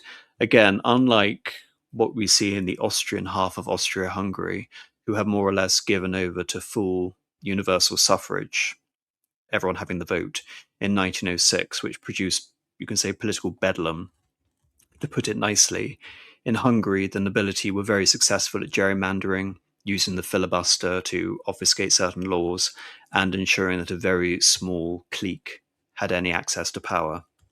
And this kept in, you can say, a rather atrophied system of holding on to the compromise rather than leaning towards national independence. And as we see, national independence wasn't what anyone really hoped for. Goulash began traveling systematically throughout Hungary, delivering speeches. An instinctive speaker, always enthusiastic, sometimes almost fanatical, never too intellectual, Goulash's personal and political standing grew as a consequence of his frequent public appearances. The sheer fact that he spent time and effort meeting with ordinary people, unlike traditional politicians, made a good impression, which was only improved by his ability to strike the right note, by his obvious sincerity. At the same time, however, winning the sympathy of the voters was a strategic weapon for Goulash. Even in the ranks of the governing Unified Party, Goulash still had very few personal followers, while the great majority of the deputies were still loyal to Bethlen. Again, the Count who had dominated the quote-unquote politics of normality in the 1920s, with the acquiescence of the regent Horthy. The cabinet administration, too, were also full of Bethlen's political friends. Goulash's offensive against Bethlen supporters began with when he renamed the party to the National Unity Party. He then proceeded to shift executive competencies to his own confidants and launched a long-term project aimed at creating a mass party that would monopolize political power. In other words, Goulash isn't creating a new party and winning power, quote-unquote, democratically. He's doing so by relying on his links that were established with Horthy over a decade before and trying to infiltrate and reorganize what was effectively the dominant party system in Hungary from within rather than from without. Retired Captain Bela Martyn, another old comrade of Goulash, again, these are from the Hungarian equivalent of the Freikorps days, built up a system of advance guards, local organizers paid by the party, responsible for collecting and analyzing local information that could be of political interest. In mid-June of 1933, party offices were opened in every commune and official recruitment commenced. A press director, Istvan Antal, recorded Martyn scheduled the massive campaign for the Feast of Corpus Christi on the Sunday following and organised 3,300 simultaneous party assemblies throughout the country on Hitlerian patterns. Hitler hadn't come to power yet. He'd come to power in 1933. Sorry, he had come to power at this point. So again, this was very sort of nascent in terms of a political formula to be replicated, at least when it comes to organization and visibility, leaving not a single district or village without at least one building in the main square flying the banner with the cogwheel and the ear of wheat, that being the official party emblem of the Unified or the Unity Party. Within a month, more than half of the voters of Hungary's towns and more than a third of those in the villages had joined the governing party. Again, this is the transformation of a party which is basically used as a vehicle for the aristocracy, and Gombos attempting to turn it into a more, again, proletarian, peasant, mass party. Even if for many people, membership of the party was just a means to get on better in everyday life, actual membership surpassed 1 million. This in a country with roughly 10 million people. Such a number was astonishing and, of course, unprecedented in Hungarian politics. In addition, this huge centralized party organization served Gombos both as a form of parallel administration control and as a useful political database. As historian McCartney observes, politics was most completely identified with administration. The Feuchtpan, the Lord Lieutenant of each country, became an ex officio president of the party's country branch. State officials in the rural districts were practically compelled to join the party and indeed to become executive officers of it. And again, that's actually mimicking a system that we see within the Nazi Party in Germany as well. The villagers, the notaries, and their immediate official superiors, the district managers, had to keep card indexes of the local party members. By elections held in February 1933 witnessed a spectacular interference by the gendarmerie, which included one Tibor Eckhart, one-time comrade and intimate friend of Gombos, and now president of the Smallholders Party, to describe the prime minister as an adventurer and dictator. The smallholders are interesting. It's the first time it's been mentioned in this presentation. The independent smallholders were again seen as one of these quote-unquote rightward agrarian parties, peasant parties. Yet during the later 1940s, they would be effectively positioned as an anti-fascist party, and they would become the dominant party in post-war Hungary before effectively being annihilated by the communists.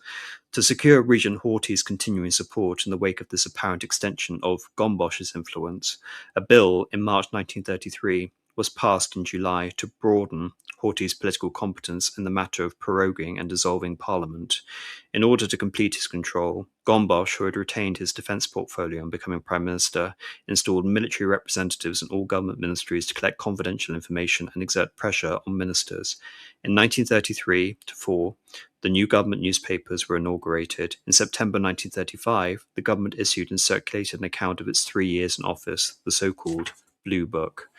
Again, this is all fascinating because it actually mirrors what was happening in Italy. Part of Mussolini's rise to power in the early 1920s actually mimicked a restoration of royal power versus parliament in Italy. Vittorio Emanuele III, you could say in many ways, was wresting power from parliament by going above the heads of, again, established Italian politics, leaning on a niche court faction and bringing in this virtual outsider to restore stability in Italy. And the same can basically be said of Gombos. Gombos, part of his appointment was nepotistic. He had known Horthy for over a decade. He had been instrumental in pushing Horthy into a political position, in becoming regent of Hungary. And so, as a quid pro quo, whilst we have the creation of mass politics in Hungary, albeit briefly, an attempt essentially establishing a corporatist model in Hungary, we also have an attempt at appealing directly to the powers of, in this case, the Hungarian equivalent of Vittorio Emanuele III, who is the regent himself, Miklos Horthy. In terms of the successes of Gombos's program, Gombos initiated again a series of agrarian reforms. These were basically seen as successful, but moreover, he opened parts of the economy to Germany and Italy. This was part of a scheme again which served the economy very well and in many ways was seen as lifting Hungary out of its situation effectively of depression. This was called the Soffort program. But nevertheless, he was still despised by the established political hierarchy within Hungary. So Count Bethlen, for example, would refer to Gombos's ascendancy like this.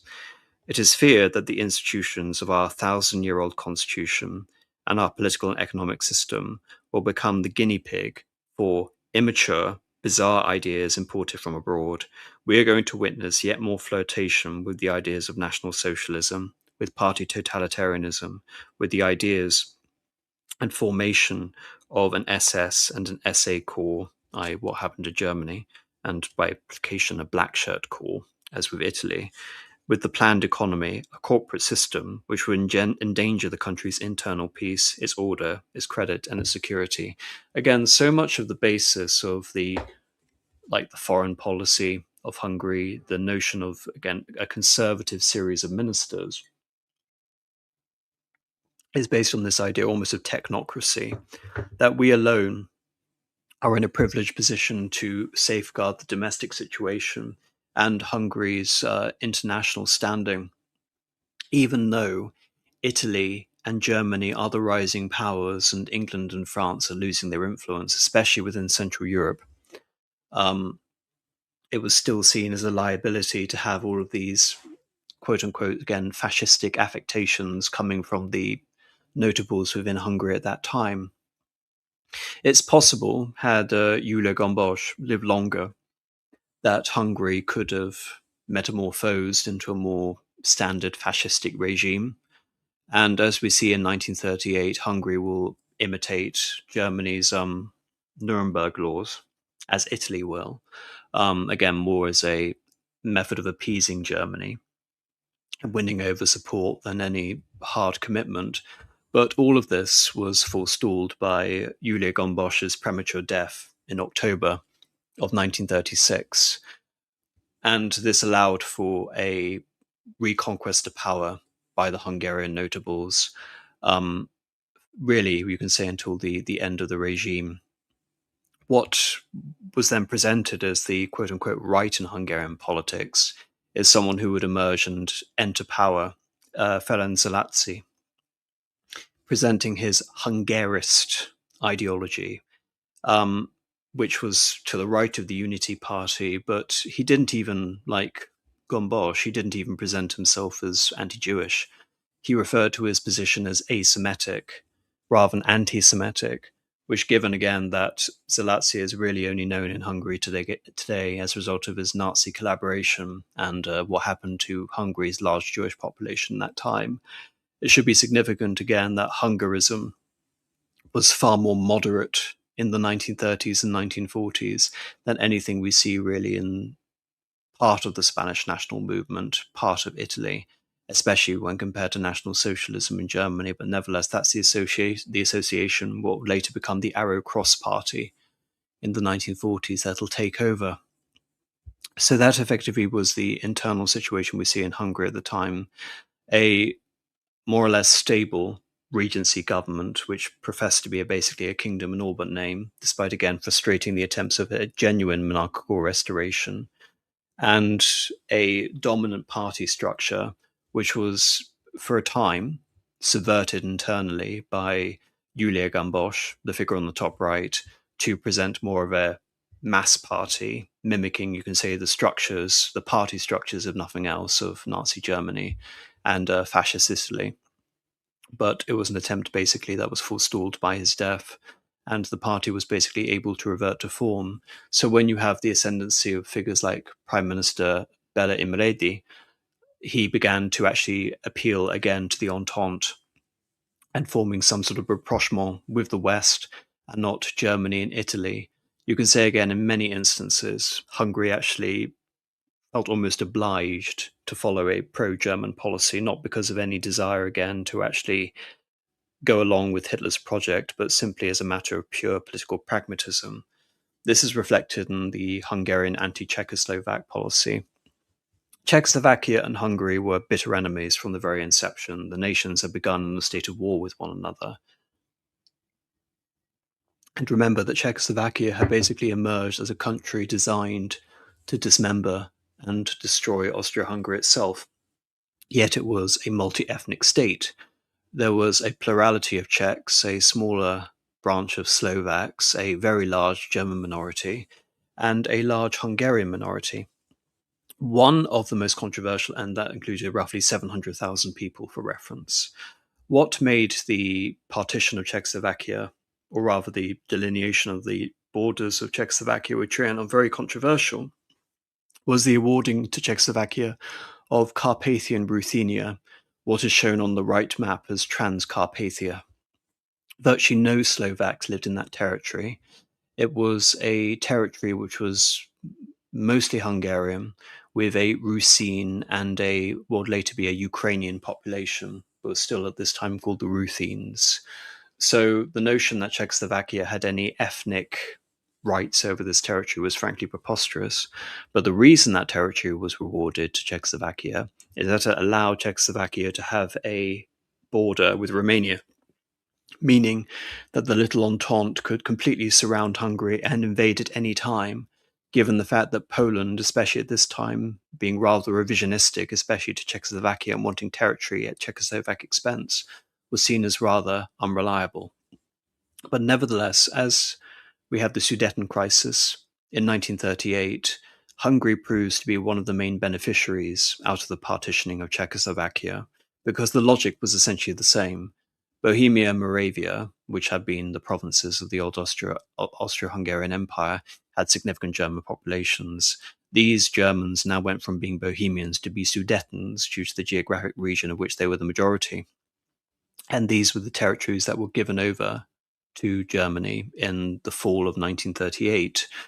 A couple of months later, the same Hungarian territories in the south were awarded back to Hungary, marking the first major territorial revision that we see.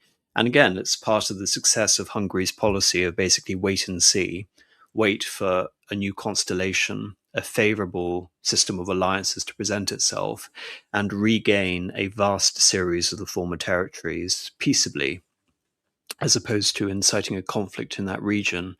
Of course, Slovakia, the remnants of Slovakia being relatively economically homogenous, there was very little hope of Slovakia becoming part of Hungary, let alone a Hungarian puppet state. It obviously went over under Joseph Tiso and became a Hitlerite puppet state, but nevertheless, Hungary was now beginning its process of expansion. When Czechoslovakia was dissolved in April of 1939, the Hungarians, on their own initiative, seized Carpathian Ruthenia, the Transcarpathia region that we see, to prevent it becoming part of the Hitlerite puppet state.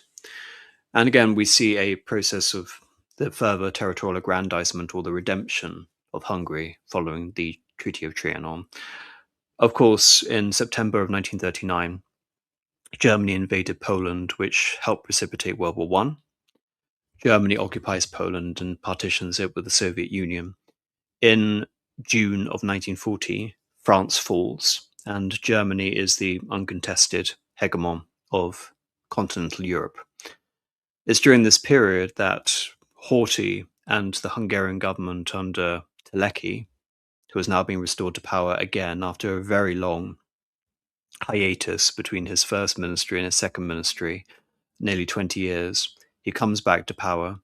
And through the intercession of the Italians and the Germans, we have the Second Vienna Award. For reference, the first concession by Czechoslovakia to Hungary was known as the First Vienna Award. The Second Vienna Award resulted in the Hungarian occupation of northern Transylvania, which had roughly a Hungarian plurality, a very small Hungarian majority, and it was a region of roughly around 3 million people. Really significant in terms of its territory, and it also helped seriously weaken Romania and place it effectively in the thrall of a potential alliance with the Nazis further on. In order to gain compensation for this vast territory that was lost in Transylvania, the Romanians would gain it in places like Odessa, in Bessarabia, at the expense of the Soviet Union in Operation Barbarossa.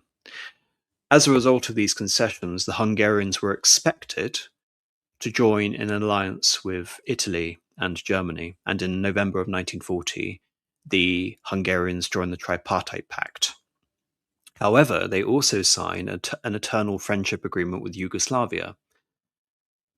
It should be noted again at the time of Mussolini's invasion of Greece, which went very badly, the Yugoslav question was of tantamount importance. On the one hand, you can say that Hitler and the Hungarians had always wanted to dismantle Yugoslavia, given the fact, again, there were large numbers of Germans living in Slovenia, but there were also a vast number of Hungarians, and of course, Hungary had historic connections over most of that territory.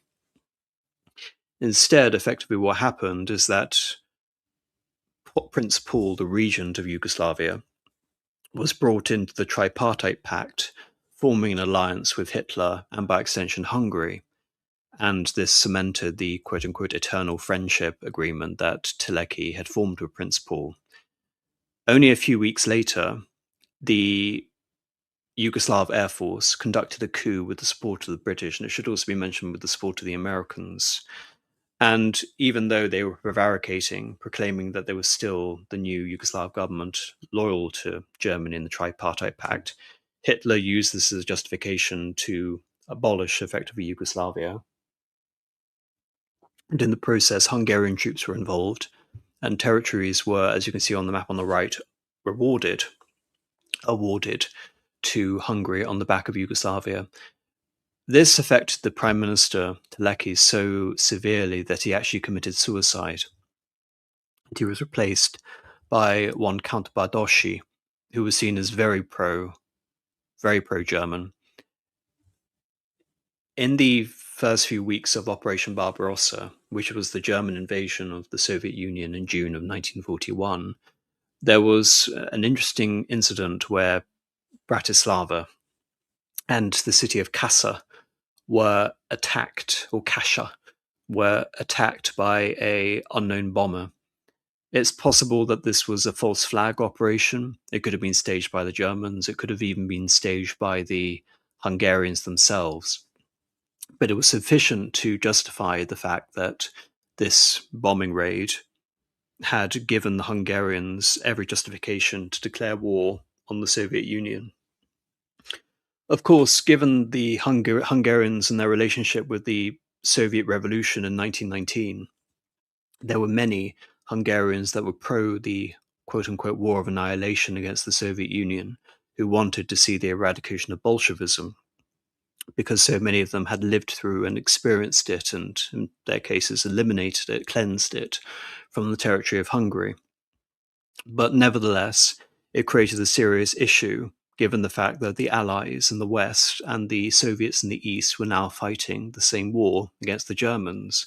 It placed Hungary in an impossible situation, where the Hungarians wanted to commit to the victory of the Germans and their allies, the Romanians, in the East, but they didn't want to be involved in any war with the West. There was no reason for them to be in war with the West. In fact, many of the officials in the interwar period, including Teleki, had very positive relations with the West, and they wanted that to remain so. So the pro-Hungarian prime minister was eventually removed, Bardoschi, but not before Hungary was officially dragged into the war against Britain, against France, which was fighting as the Free French, and against the United States between December the 5th and December the 15th, 1941. So in 1942, in order to pursue this policy effectively of appealing to peace with the Allies in the West, but committing to the war in the East against the Soviet Union, Bardoschi was replaced by Kale, this figure again you see on the bottom left. And really, you can say Hungary was playing a two-faced game throughout the Second World War. And Hitler knew it, and it would ultimately precipitate Hungary's ultimate downfall. As for Hungary and its actual war effort in the East, the Hungarian army was divided into three field armies. The Second Field Army played a significant role in Case Blue, the German invasion of much of the Kuban region, reaching the Caucasus, and of course reaching Stalingrad. During the attack on Stalingrad, it was the Romanian and the Hungarian armies that were guarding the flanks, but these, again, relatively weaker armies compared to the main German Sixth Army, were completely routed by the Soviets when they began Operation Uranus in late 1942. Indeed, the Second Army by far the most effective and well-equipped of all of the Hungarian armies, was virtually annihilated during the battles of Stalingrad and the following Battle of Voronezh, the travesty or the catastrophe on the River Don. And so any effectiveness that Hungary had in terms of actually supporting the German war effort was knocked out by 1943. And this, again, led to a political crisis within Hungary that whilst again they were pursuing their war aims, or you can say their peace aims with the West, there was also a realization by 1943 among Horthy and Cahiers that the Hungarians would not win the war in the East. They had very little to contribute. In terms of why the Hungarians again were so roundly defeated by the Soviet Union, during the interwar period, the Hungarian army was tiny. It was vastly outmanned and surrounded by the Czechoslovak and the Yugoslav armies, and by extension, the far larger Romanian army.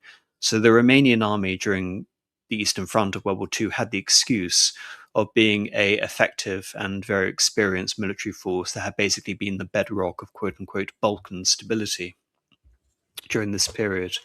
But by 1944, it was obvious that Horthy was trying to pursue a separate peace with the Allies, and this leads to the first German intervention in Hungary with Operation Margaret. And this would lead to a situation where Calais is removed, and eventually Ferenc Szalasi, the Hungarist, would come to power.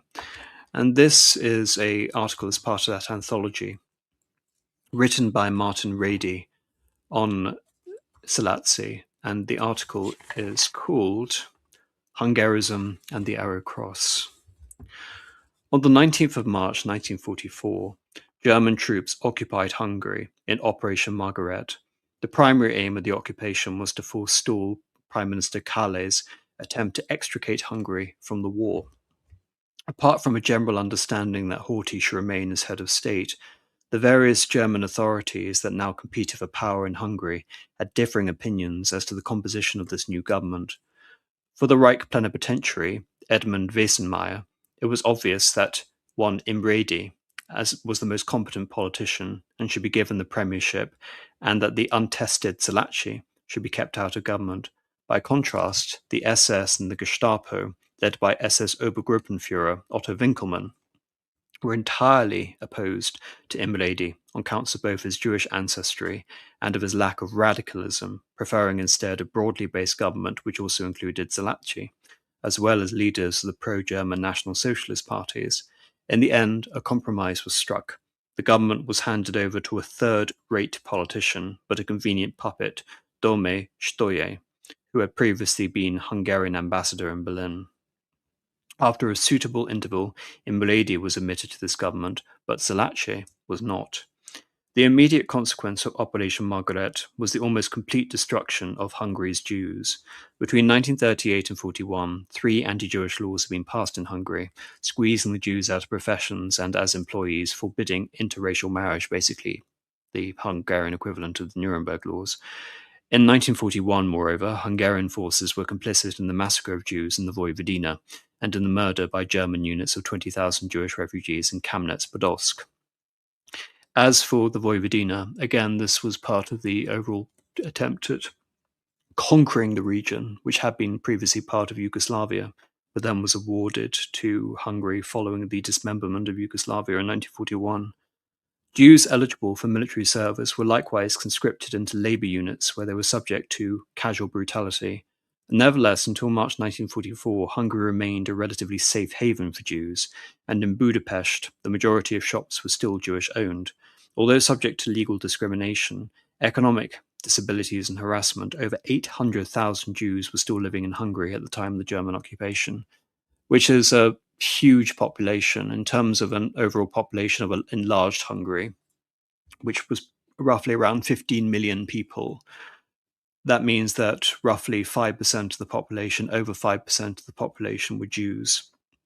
But now, in the wake of the German occupation, came Eichmann and his special units, or Einsatzgruppen. Jews living in the countryside were speedily rounded up and dispatched mostly to Auschwitz, where a new ramp had to be built to receive them.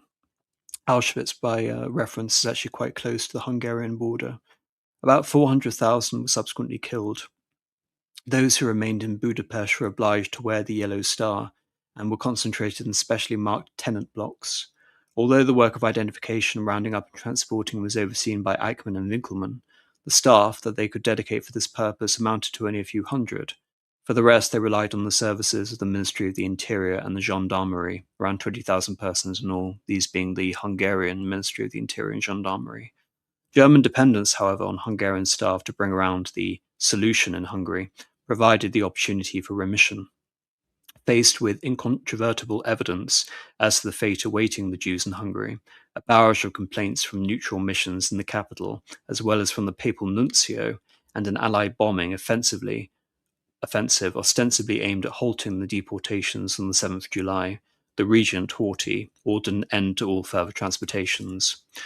By this time, the regent's own commitment to Germany was waning, and his involvement in the discussion with the Allies no longer in doubt. In August, immediately after King Michael of Romania's own change of side, this was actually seen by Hungary as a completely dishonourable and condemnatory act in terms of this completely, again, from the point of view of Hungary, self-serving move. And you can say actually inconsistency with the conservative mentality of the Foreign Office, which had pervaded, you can say, all discussions re foreign policy since 1921, when the radicals, quote unquote, were sidelined, and even Horthy's impulses themselves were reined in. That Hungary was trying to find a very convoluted, honourable means of switching sides in the conflict, which didn't lead effectively to being occupied by the Germans, yet could achieve a honourable situation with the Soviet Union, which, as you can probably tell by me describing it, sounds incredibly naive, but nevertheless, there we are. Horthy dismissed the Prime Minister, Stoye, banned all political parties, and purged the government of its more right-wing elements. In Stoye's place as Prime Minister, Horthy appointed General Belek Lakatos, an army commander whose opposition to the Nazis was well known. Although Horthy and Lakatos agreed that Hungary should sue for an armistice, matters were delayed by difficulties in opening the lines of communication and by discussion over the terms of surrender. Thus, it was only on 15th of October, this is nearly 6 months after Operation Margaret, that the regent proclaimed over the radio that Hungary was seeking an armistice. The German authorities in Budapest reacted by first kidnapping the regent's son, István. He was also, for reference, the heir to the regency, and it would have effectively consolidated Hungary's position as a de facto monarchy if István had become the regent. He was made vice-regent in 1939, if I recall, so it was a significant political breach. He wasn't simply a private citizen. Strategic points in the capital and the radio station completely outmaneuvered. Horthy withdrew his proclamation and abdicated as regent of Hungary on the 16th of October and was removed forthwith to involuntary exile in Germany. In the weeks preceding the 15th of October, Wesenmeyer, Winkelmann, and Berlin had discussed how to react politically to any attempt by Hungary to leave the war. Right until the end, Wesenmeyer hoped that Horthy could be kept in power. By the middle of September, however, Wesenmeyer recognized that Salaci could not be left out of any new government and must inevitably be put at its head. First, the Arrow Cross Party was the only party that enjoyed any popular support, and as Winkelmann explained after the ban on political parties in August, which was, you can say, a last-ditched effort to maintain control for the regent, and for his desire again to have all governments via appointment, it was the only one in the whole country which had any proper functioning organisation. Secondly, the Arrow Cross constituted a military force in its own right, having been armed by the SS with a large quantity of rifles, submachine guns, and grenades. Accordingly, in Winkelmann's plan for the counterstrike in the event of Horthy's changing sides, increasing reliance was placed on Arrow Cross support for the German cause. Thirdly, there was by October simply nowhere else to turn, for the other parties of the right were now largely discredited, their membership in disarray, and their leadership in hiding. Nevertheless, Wesenmeyer continued to double game, even negotiating as late as the 12th of October with Lakatos, the Prime Minister, on the composition of a new government. In the meantime, he obtained Salaci's agreement that any new government formed by him would not be exclusively Arrow Cross, but a broad coalition of the right. Salaci had originally hoped to come to power in consort with the regent, enjoying much the same relationship as Mussolini to Vittorio Emanuele III. And again, this would be repeating history with what we saw with Julia Gambosh. Although he distrusted the regent, he still hoped to achieve power by constitutional means.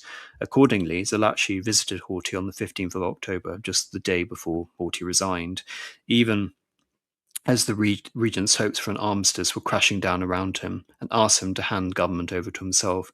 Horthy treated Zalachi with contempt, refusing the request. In Horthy's own words, he threw him out of his office.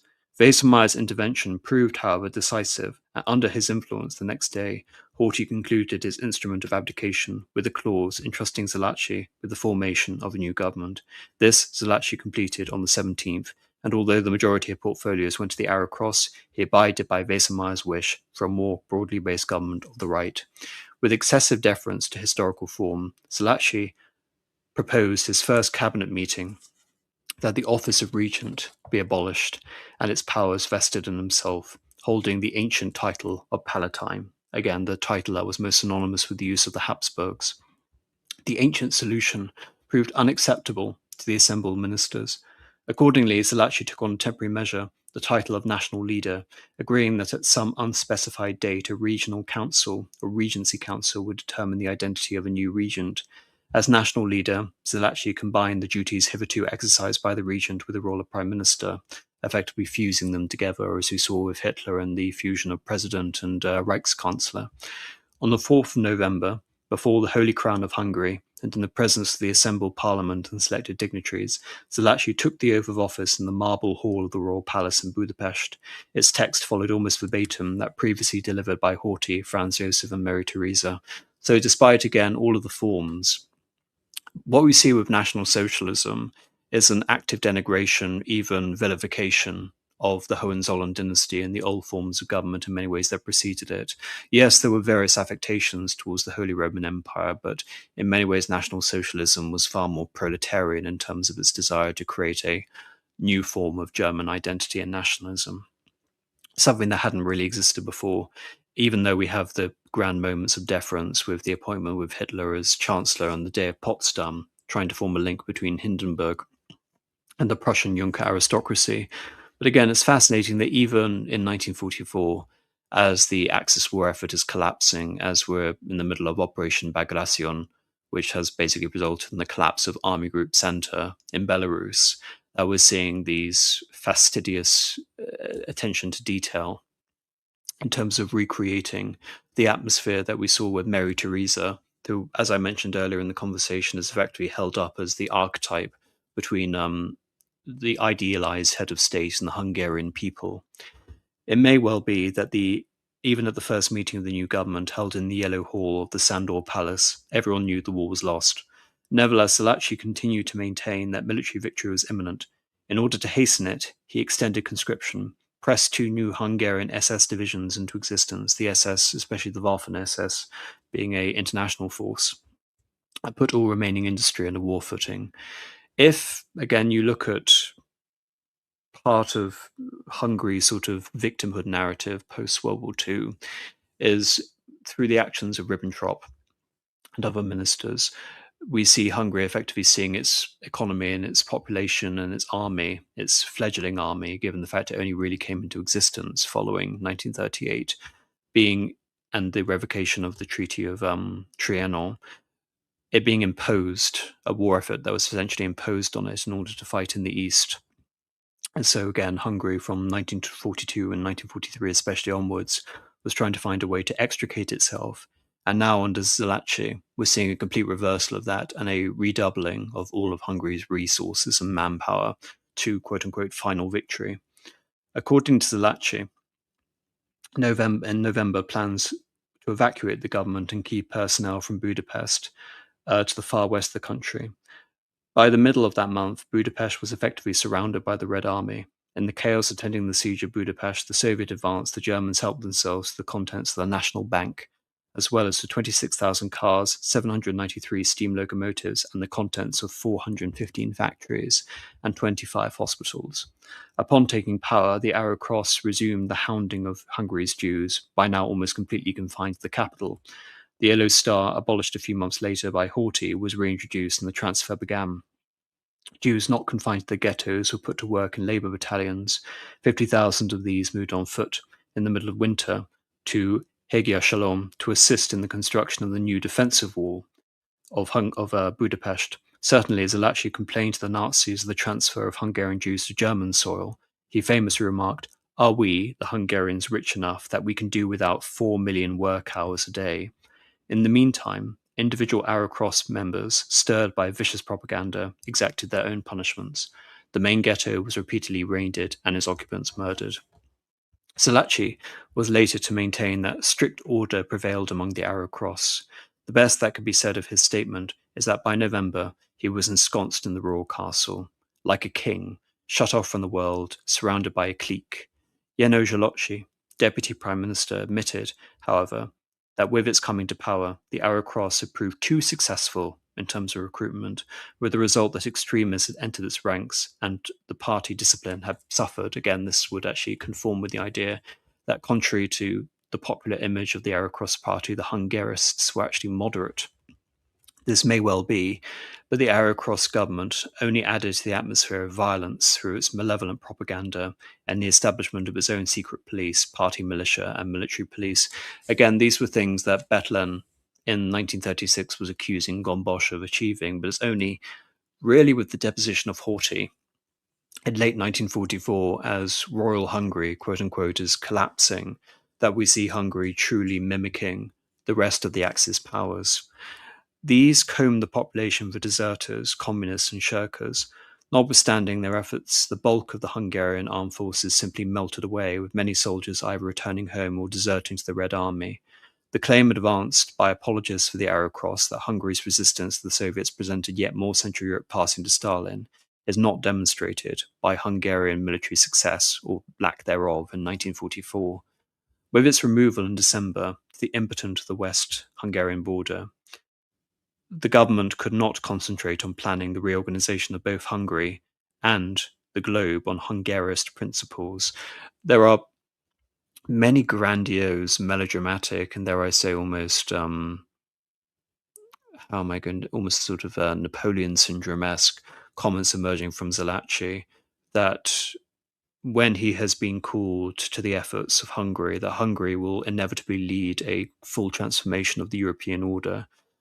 Again, that's not only to sort of underline his own megalomania, but perhaps his own inflated sort of belief in the power and influence of Hungary itself, which, if this substance of this conversation again is to underline, is that Hungary was almost always at the mercy of foreign powers or the unfortunate constellations. In early December, Zalachi visited Hitler and was pleased to offer the Führer his scheme for the world. Thereafter, he was ever proud to report Hitler's greeting to him. "I am most glad to receive at last in Berlin the representative of a Hungarian nation and not the delegate of a clique."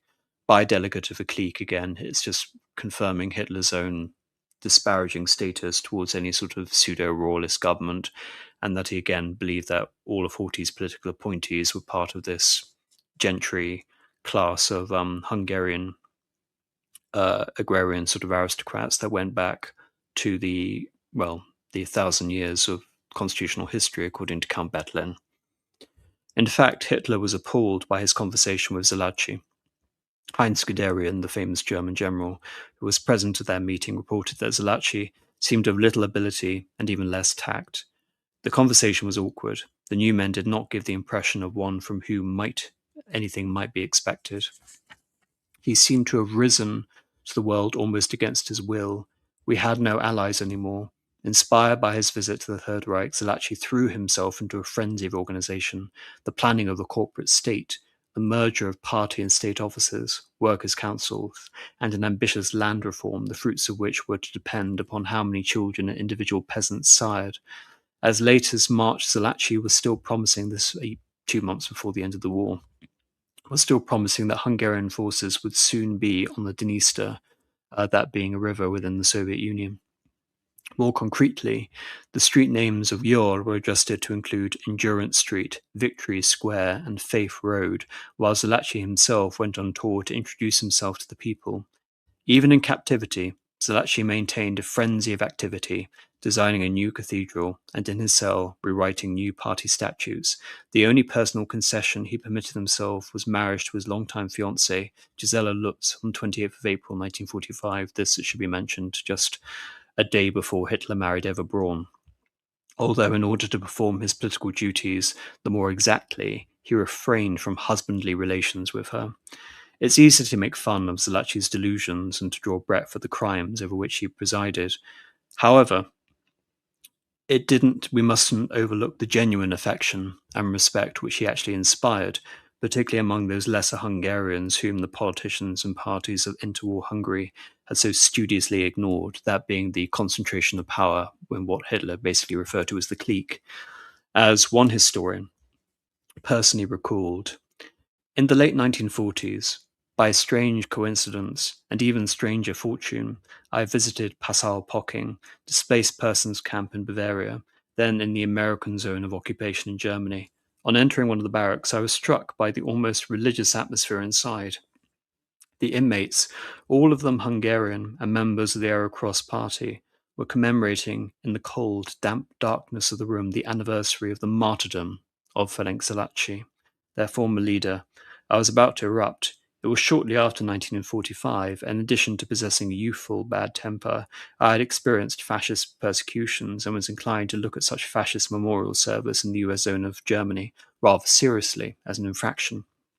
But as the memorial service concluded and the ill-fed, ill-dressed crowd dispersed, speculating in awed tones about the possible survival of Zalachi's son, who will grow up one day to succeed him, murmuring in hurt and indignation about how Zalachi saved the ungrateful West from communism, as my ears caught snatches of remembered tales about their dear leader, my future turned to irony.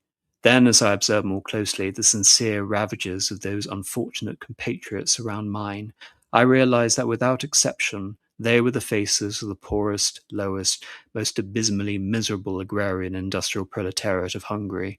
In other words, everyone who the quote-unquote again Hungarian aristocracy, the gentry, the magnates, had attempted to sideline, but nevertheless those who Julia Gambosh had attempted to link to a growing sense of Hungarian identity and mass politics. There was little in these people to recall the cynical, cruel Aryanizers that, referring mainly to the National Socialists, and changers of the guard of the Nouveau Riche of 1944, and that again being Operation Margaret. The longer I looked at these simple folk and heard their impotent protests, their inane hopes, and their impossible loyalties, the more my irony dissolved into pity. Again, the fact that even though someone like Guderian can look at a figure like Zalachi and say that he was a mediocrity, it should also be mentioned that Zalachi refused any attempt at a government post before 1944, even though, as we saw, Horthy had nothing but absolute disdain from him, so he would have never become prime minister whilst Horthy was still regent. But nevertheless, Zalachi was nothing but a purist. And so, if nothing else, he was able to bring to Hungary an unparalleled sense of undue optimism and fanaticism, wherever that got more people killed than was necessary again. From the point of view of the fanatics to the end, it was the idea that perhaps again he was able to stymie the Red Army long enough to ensure the borders of Europe weren't conclusively given over to the Red Army, but given the fact that the Red Army would occupy virtually all of the Balkans, occupy Belgrade, reach Vienna, occupy Prague, and then establish an empire over Eastern Europe again, I think it's correct to see that these ideas really are unfounded. But that was the end, effectively, of most of the old Hungary. But what is often forgotten is that following the Soviet occupation of much of Eastern Europe, with the exception of Poland, whose underground and government was basically wiped out in the Warsaw Uprising, which everyone basically attests to, Stalin acquiesced in the Germans wiping out the Warsaw Uprising, so a new, fresh slate of communist officials could be imposed on a new Poland, which is, of course, what happened. That wasn't the case with Romania, with Bulgaria, with Czechoslovakia, and indeed with Hungary. In the instance with Romania and Bulgaria, they still have monarchies. In the case of Czechoslovakia, the government actually reverted back to the pre-war president Edvard Benes. In the case of Hungary, the Hungarian Republic, which had basically been proclaimed during the Asta Revolution of Mihail Hrolly some 30 years earlier, was again proclaimed. This new Hungary, quite expectantly, was to revert to its Trianon-era borders, with the exception of 3 further villages that were transferred to Czechoslovakia. And I believe the reasoning for this is that this was some sort of tiny compensation for the fact that the Soviets went on to annex Carpathia and Ruthenia into the Soviet Socialist Republic of Ukraine, which had, again, before 1939, belonged to Czechoslovakia.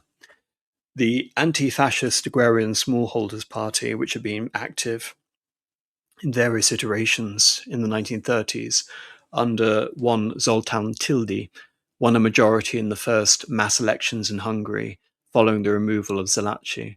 What I mean by that is that these were the first elections that were basically seen as, again, in accordance with what we would basically see as free and fair, however you describe that, and with a universal electorate. But nevertheless, as was to be expected, given Hungary was under the occupation of the Red Army and Budapest had basically been reduced to rubble in the siege, which you can see here, the Smallholders Party, despite having a majority on their own, was compelled to form a coalition with the Communists, which under Rákóczi only had roughly around 17% of the vote. Following the pattern that happened in Czechoslovakia, Romania, and Bulgaria, the non-communist governments were, over the course of 2 years, subverted and replaced progressively by first communist coalition governments and then sole communist governments. In Hungary, this was an attempt at electoral subversion in 1947, but even then, this failed to bring the communists to power democratically. They only increased their vote share from 17% to 24%. So this led to a forced merger of the left Social Democrats and the communists, echoing what we saw during the original Soviet Republic with Bela Kun. And this was followed 2 years later with the implementation of a one-party state and a Stalinist constitution in 1949. Still not content with the level of control they had, the communists, the party led a purge of the Hungarian communists, such as Miklos, in favor of Stalinist stooges such as Rákóczi and security chief Gábor Péter.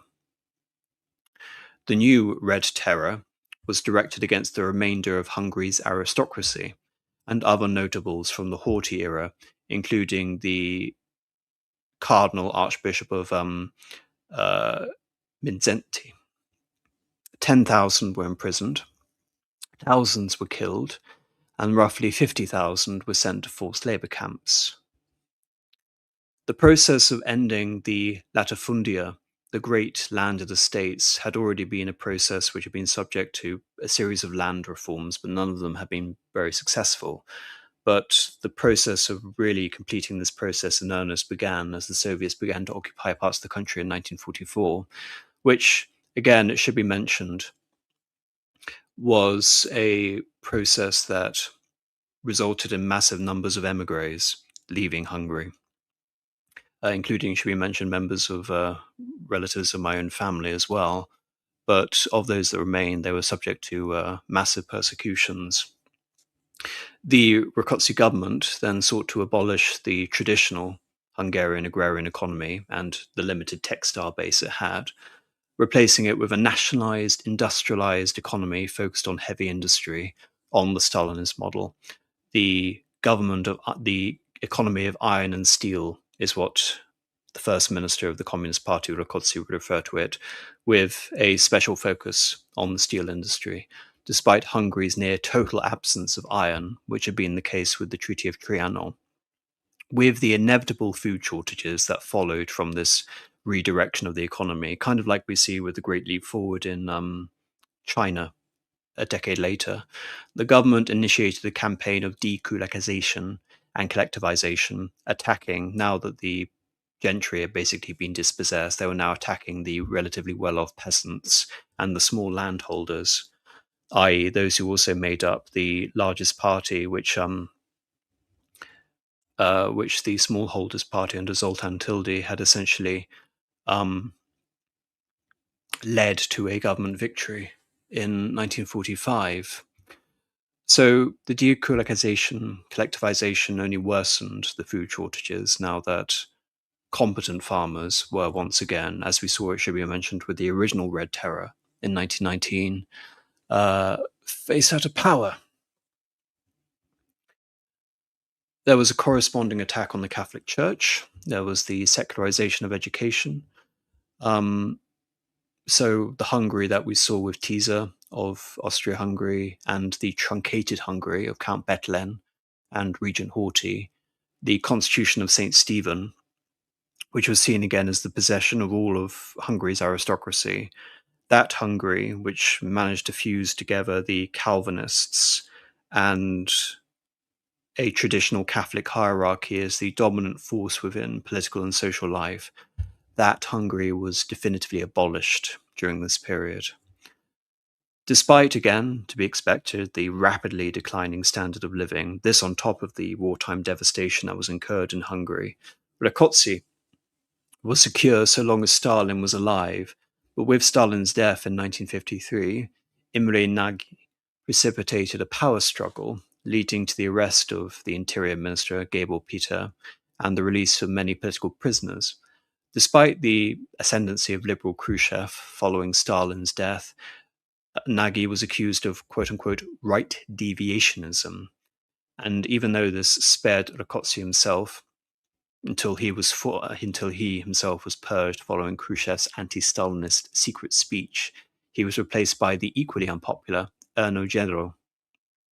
The purges had led Hungary into an unfortunate position of being a total Soviet puppet, whose instability itself reflected the various power struggles in Moscow. We actually have this bizarre situation where Nagy, for example, was actually a puppet of Malenkov, who was seen as the main frontrunner to replace Stalin. So when Malenkov was deposed and Khrushchev came to power, Nagy fell, again, like what we see with Malenkov.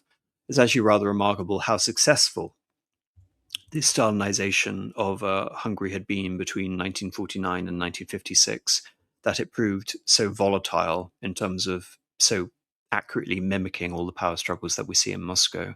So the period between 1953 and 56 was a period of confusion, incompetence, and dependency, and it, funnily enough, ended in Nagy's rehabilitation, and that itself was the catalyst for the October Revolution of 1956. Now he was leading a reform program against the overweening control of the Soviet Union. What began as a peaceful protest was met with a police crackdown and protest escalation that led to an unpopular government bringing in a Soviet military intervention from Moscow. Sorry, I have to find the correct images to go along with this. In response, Nagy, who was now the prime minister, proclaimed a new government and declared the transition to a multi-party democracy, ending the stranglehold that the Communist Party had.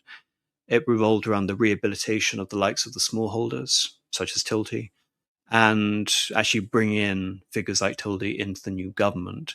However, on the 1st of November, Nagy perhaps again went far too far in terms of his revolution in declaring Hungary's diplomatic neutrality and his withdrawal from the Warsaw Pact. This, for reference, was the quote-unquote alliance, but it was more accurately described as the system of Soviet-dependent states that we see in Eastern Europe. And so leaving Hungary, leaving and declaring its neutrality, essentially in many ways following on from what had happened with Tito in Yugoslavia a few years earlier, was seen from the point of view of Khrushchev as an unacceptable breach within the Soviet, basically defensive pact in Eastern Europe, its desire to create various buffer states.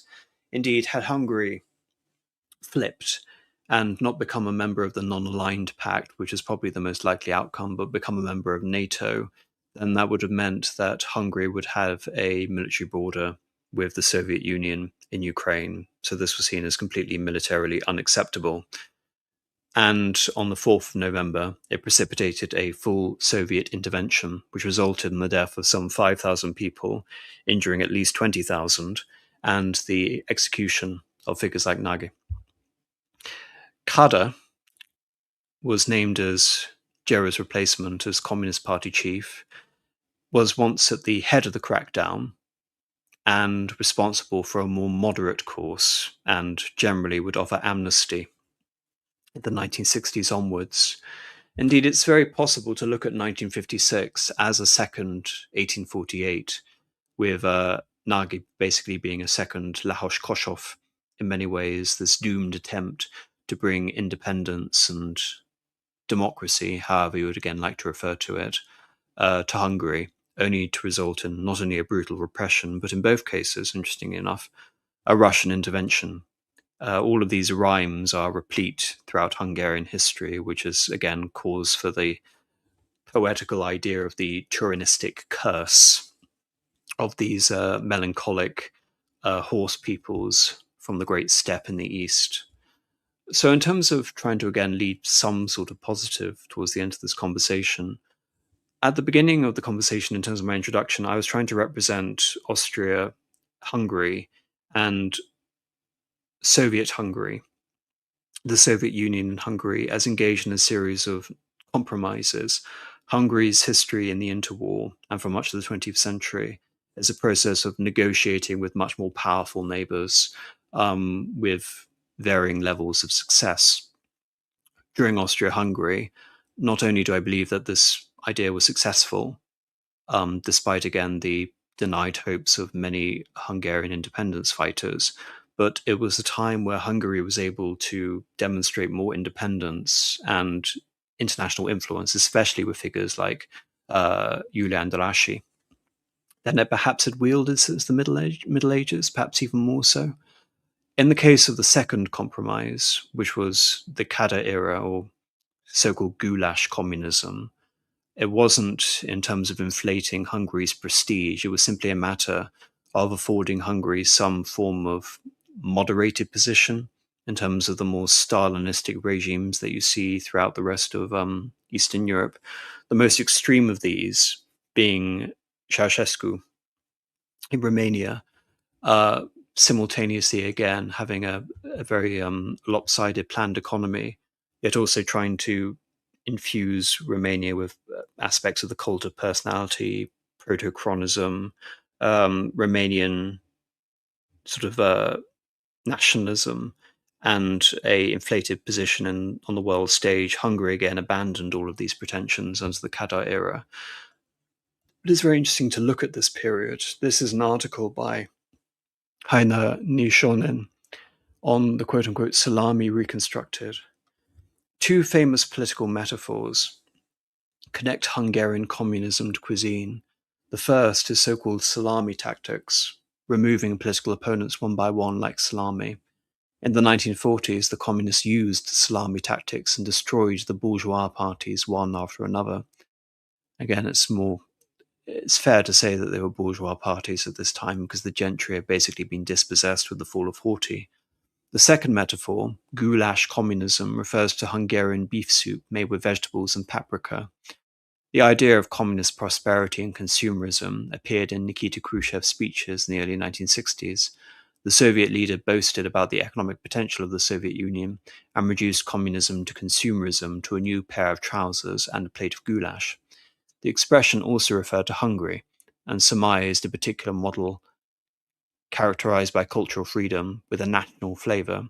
Goulash and salami both belong to Hungarian traditions. After the salami tactics era, Stalinist consolidation and the uprising of 1956, we can distinguish several historical phases in Hungary's recent history. Open terror and retribution until 1963, then a recovery period and economic reform in the late 1960s, flavored with economic optimism in the early 1970s. Goulash communism refers primarily to the 1960s and sometimes to the period following 1968's economic reform, this following the quote-unquote Prague Spring, which also saw a major attempt, you can say, of reaffirming the Soviet bloc with another intervention, this time under Brezhnev, not under Khrushchev. Reform was officially interrupted between 1972 and the late 1970s, when reformist ideas came back to the fore. The image of the 1960s and 1970s is relatively good in Hungary and abroad, and contrasts with pre-1956 politics.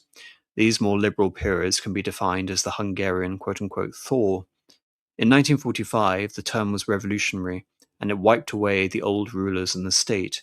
The Red Army occupied the country, and a countrywide land reform changed the old structure of the society that basically existed for 1,000 years. As in many other Eastern European countries, communism attempted to change the traditional peasant society into a country of iron and steel. In 1953, the industrial output was almost 3 times higher than in 1938. The transformation continued during the Kadar era, homogenizing Hungarian society and creating 3 major social blocs by the late 1960s: non-agricultural manual workers, industry, transport, commerce, agricultural workers, and white-collar workers. In 1949, agriculture and forestry still employed half of the working population, but since then, the amount has decreased radically to 15% in 1990 with the fall of the Berlin Wall. Villages on the Hungarian Puszta, for example, Puszta, lost 800,000 people, 10% of the population, in 1949 to 1990. The number of industrial workers peaked in 1970, 36% of the working population, then slightly decreased in 1990. Other sectors grew steadily and formed almost half of the working population in 1990. So again, the upside. Despite the radical and, you can say, premature attempts at industrialization under Rákóczi, invariably by the 1960s and 1970s, these measures effectively became far more moderated. In 1952, Matthias Rákóczi was already ready to deal with the way of how communists had gained power and mentioned Salami tactics as a current name of the policy in one of his lectures. Probably the concept originated from a smallholder politician who took a piece of salami at a dinner and demonstrated the tactics of their opponent. In Hungary, salami tactics brought Stalin's communists to power in aiming to unify Hungary under the Soviet model, and Stalin's ideology for the workers of state, in which there was no official place for the forces of the past, like the gentry or the middle-class bourgeoisie anymore. Indeed, that's a writ, basically, of socialism, is to do away with all of the historicizing tendencies of a culture in order to present the blank slate, essentially, from which a truly socialist country can evolve. Otherwise, if you allow for parts of these, again, historicizing tendencies, like the aristocratic element, as we see with Junkerism in Prussia in particular, then these regressive elements will do nothing other than hold back, you could say, the advance of socialism. However, the contemporary form of socialism is the idea of a Soviet security zone, the Warsaw Pact, was seriously questioned in the uprising of 1956, and that was an understatement in terms of Nagy and his declaration of neutrality. The revolution was crushed, but the aspiration for political unity did not vanish from the minds of the socialists. Afterwards, Hungarian political leaders tried to bring about unity and compromise from above. In 1959, socialist patriotism, a new concept of bringing together patriotic and progressive values, was invented. The idea was further developed in the 1960s: socialism for some, patriotism for others. Those who were not directly against the system were considered potential allies, contrary to the Rákóczi era, when everyone was a potential opponent. In 1974, the party also accepted progressive bourgeois and democratic peasant legacies as part of a national tradition, again reversing part of this standardized writ of socialist nation building, which was to eliminate the past. This idea of a national canon was gradually broadened to accept different progressive views of Hungarian past. Indeed, I'm trying to remember a particular quote from Kada. Maybe someone in the chat will enlighten me, but Rákóczi's attitude, again, was everyone who is not with us is against us. And Kada basically found a particular formulation. I believe it went something like, anyone who isn't against us is potentially with us, which in terms of its whole sort of the attitude towards bringing over elements of the smallholders and peasant societies, again, would be in the spirit of this compromise, which again is rather remarkable that you see such a drastic transformation under the same minister, Kadar, given the fact he basically oversaw all of these repressive and then moderating tendencies in his 35-year span, which is even longer than the regency of Horthy himself. The Hungarian leadership did not necessarily expect obedience to Kadar, but to a system. Hannos Kadar then became a personal guarantor of stable relations with the Soviet Union, and therefore became an accepted and even admired person in the country. In 1976, the Finnish pictorial magazine, the Suomen Kuvalehti, interviewed Istvan Nyyssönen, film historian and producer and the grey eminence of Hungarian conservatism since 1989. In 1976, Nyyssönen thought that Kadar had been the most glorious statesman in Hungary in the last 300 years, that basically being the entirety of Hungary's history under the Habsburgs and since. Nyyssönen stated that he did not belong to the party, but was on the same side with Kadar. Kadar's chosen road was maybe not the best, but it was the only one in terms of supporting some form of political moderation and economic development, which meant that Hungary was relatively more free and prosperous than any of the other members of the Warsaw Pact, and perhaps again actually made it more prosperous than countries like Yugoslavia, whose socialist market economy has been massively overblown as far as I'm concerned in terms of its viability. But again, in terms of the foreign policy aspect, I mentioned at the beginning of this conversation that Hungary is unique in terms of its Uralic or Heimat or original identification, the fact that it's completely unlike its neighbors, which, if anything, again, the Goulash enhances its notion of historical and national distinctiveness when it came to occupy the Pannonian Basin, and why Magyarization was perhaps more difficult. But in many ways, you can say that Hungary actually follows in the model of Finland, again, its closest sort of European counterpart, and the figure of Kekkonen, which I mentioned and alluded to earlier, in that Finland was socially democratic and more or less deferential towards the Soviet Union while retaining a form of independence. And so I'm not the first one to obviously draw links between Kadar and Kekkonen, but I think the example nevertheless exists.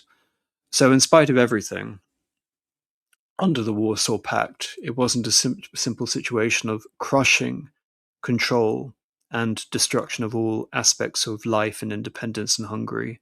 Some form of national coexistence and continuity was allowed, which then filters through into Hungarian distinctiveness that survives many elements, you can say, of the homogenizing effects of the European Union, the removal of Orban again notwithstanding. And again, the interesting fact of Hungary having a unique relationship with the Soviet Union and Russia that defined it under Bela Kun, that defined it under Kadar, and perhaps again defined it under Orban, albeit under a different ideological straitjacket. All of this is interesting. But again, that's all of it to emphasize that once more, that following the collapse of the compromise on the 31st of October, or you can say the intentional termination, rather, of the compromise, Hungary had an incredibly tragic 20th century, the truncation of its territory, a war effectively which it believed again it was more forced along to fight alongside the Germans rather than having any sort of active participation in it that was enthusiastic, apart from this more generalized notion of being against Bolshevism. The fact that it believed it had won all of its territorial revisions peaceably, and the fact that the social, economic, and political order which had defined Hungary for the previous centuries had effectively been eliminated. All of these things basically allow for a full circle of Hungarian civilization where we have the emergence of a second Mohash after 1945, where Hungarian identity basically needs to reset itself with another unfavorable foreign constellation that seeks to dominate it. And that is where I'm going to end this conversation for this evening. Thank you everyone for bearing with me. If I've sounded again a bit sort of exasperated without this conversation, it's because it is incredibly hot again where I am, and I can't have the fan going on the entire time because it's very loud and it'll disrupt, not only bother you, I'm sure, but it'll also bother me. So thank you very much. If you have any questions before I leave, put them in at Apostolic Majesty now while I go through the super chats. Otherwise, I will call it a day for this evening. Unoriginal username for £5. Thank you very much. Cannot wait to watch in full. Thank you for the years of incredible work, AM. God bless you. And the chat. Well, thank you very much, original username. That's very kind of you. Brosa Fuso for $20. Thank you very much. I'm late, but will watch from the start. Thank you for your hard work, as always, AM. Well, thank you very much. All right, that's it for the super chats this evening, and I haven't received any questions in the short time, so I will be calling it a day for this evening. Thank you very much, everyone, for listening, and I will see you again very soon.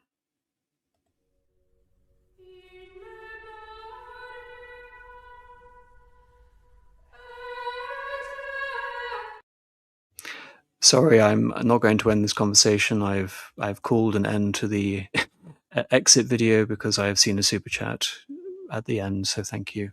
Ambivalent teacher for 7 Canadian dollars.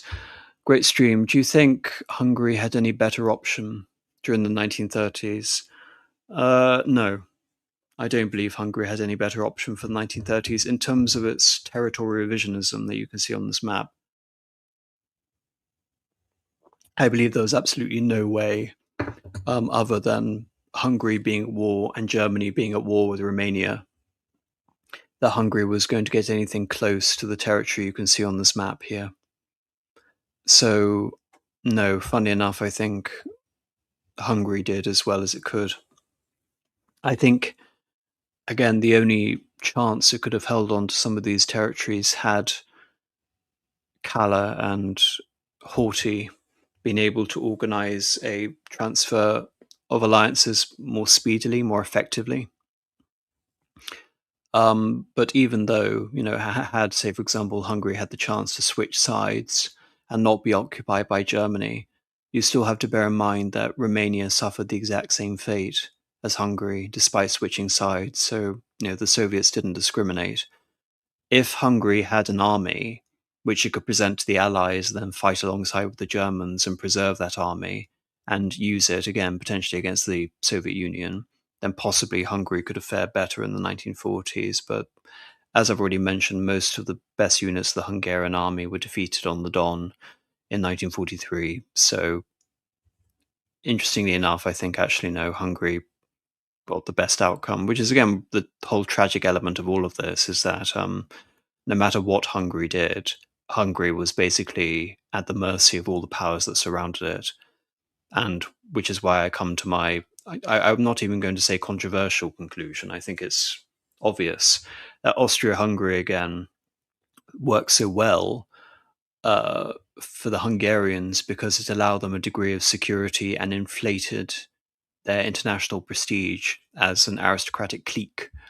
And no other contrived situation could actually allow for the Hungarians to have so much influence as it did in Austria-Hungary, which is basically to look at the hopes of the Asta Revolution and the attempts at reform of Hungary and Mihály Károlyi, and basically see it all as this naive, incredibly naive and self-destructive attitudes that they needed to preserve some element of Hungary vis-a-vis Czechoslovakia, Yugoslavia, and Romania, with the preservation of an army that could have at least mitigated the overarching influence of figures like Desprez and Vix, but of course that didn't happen.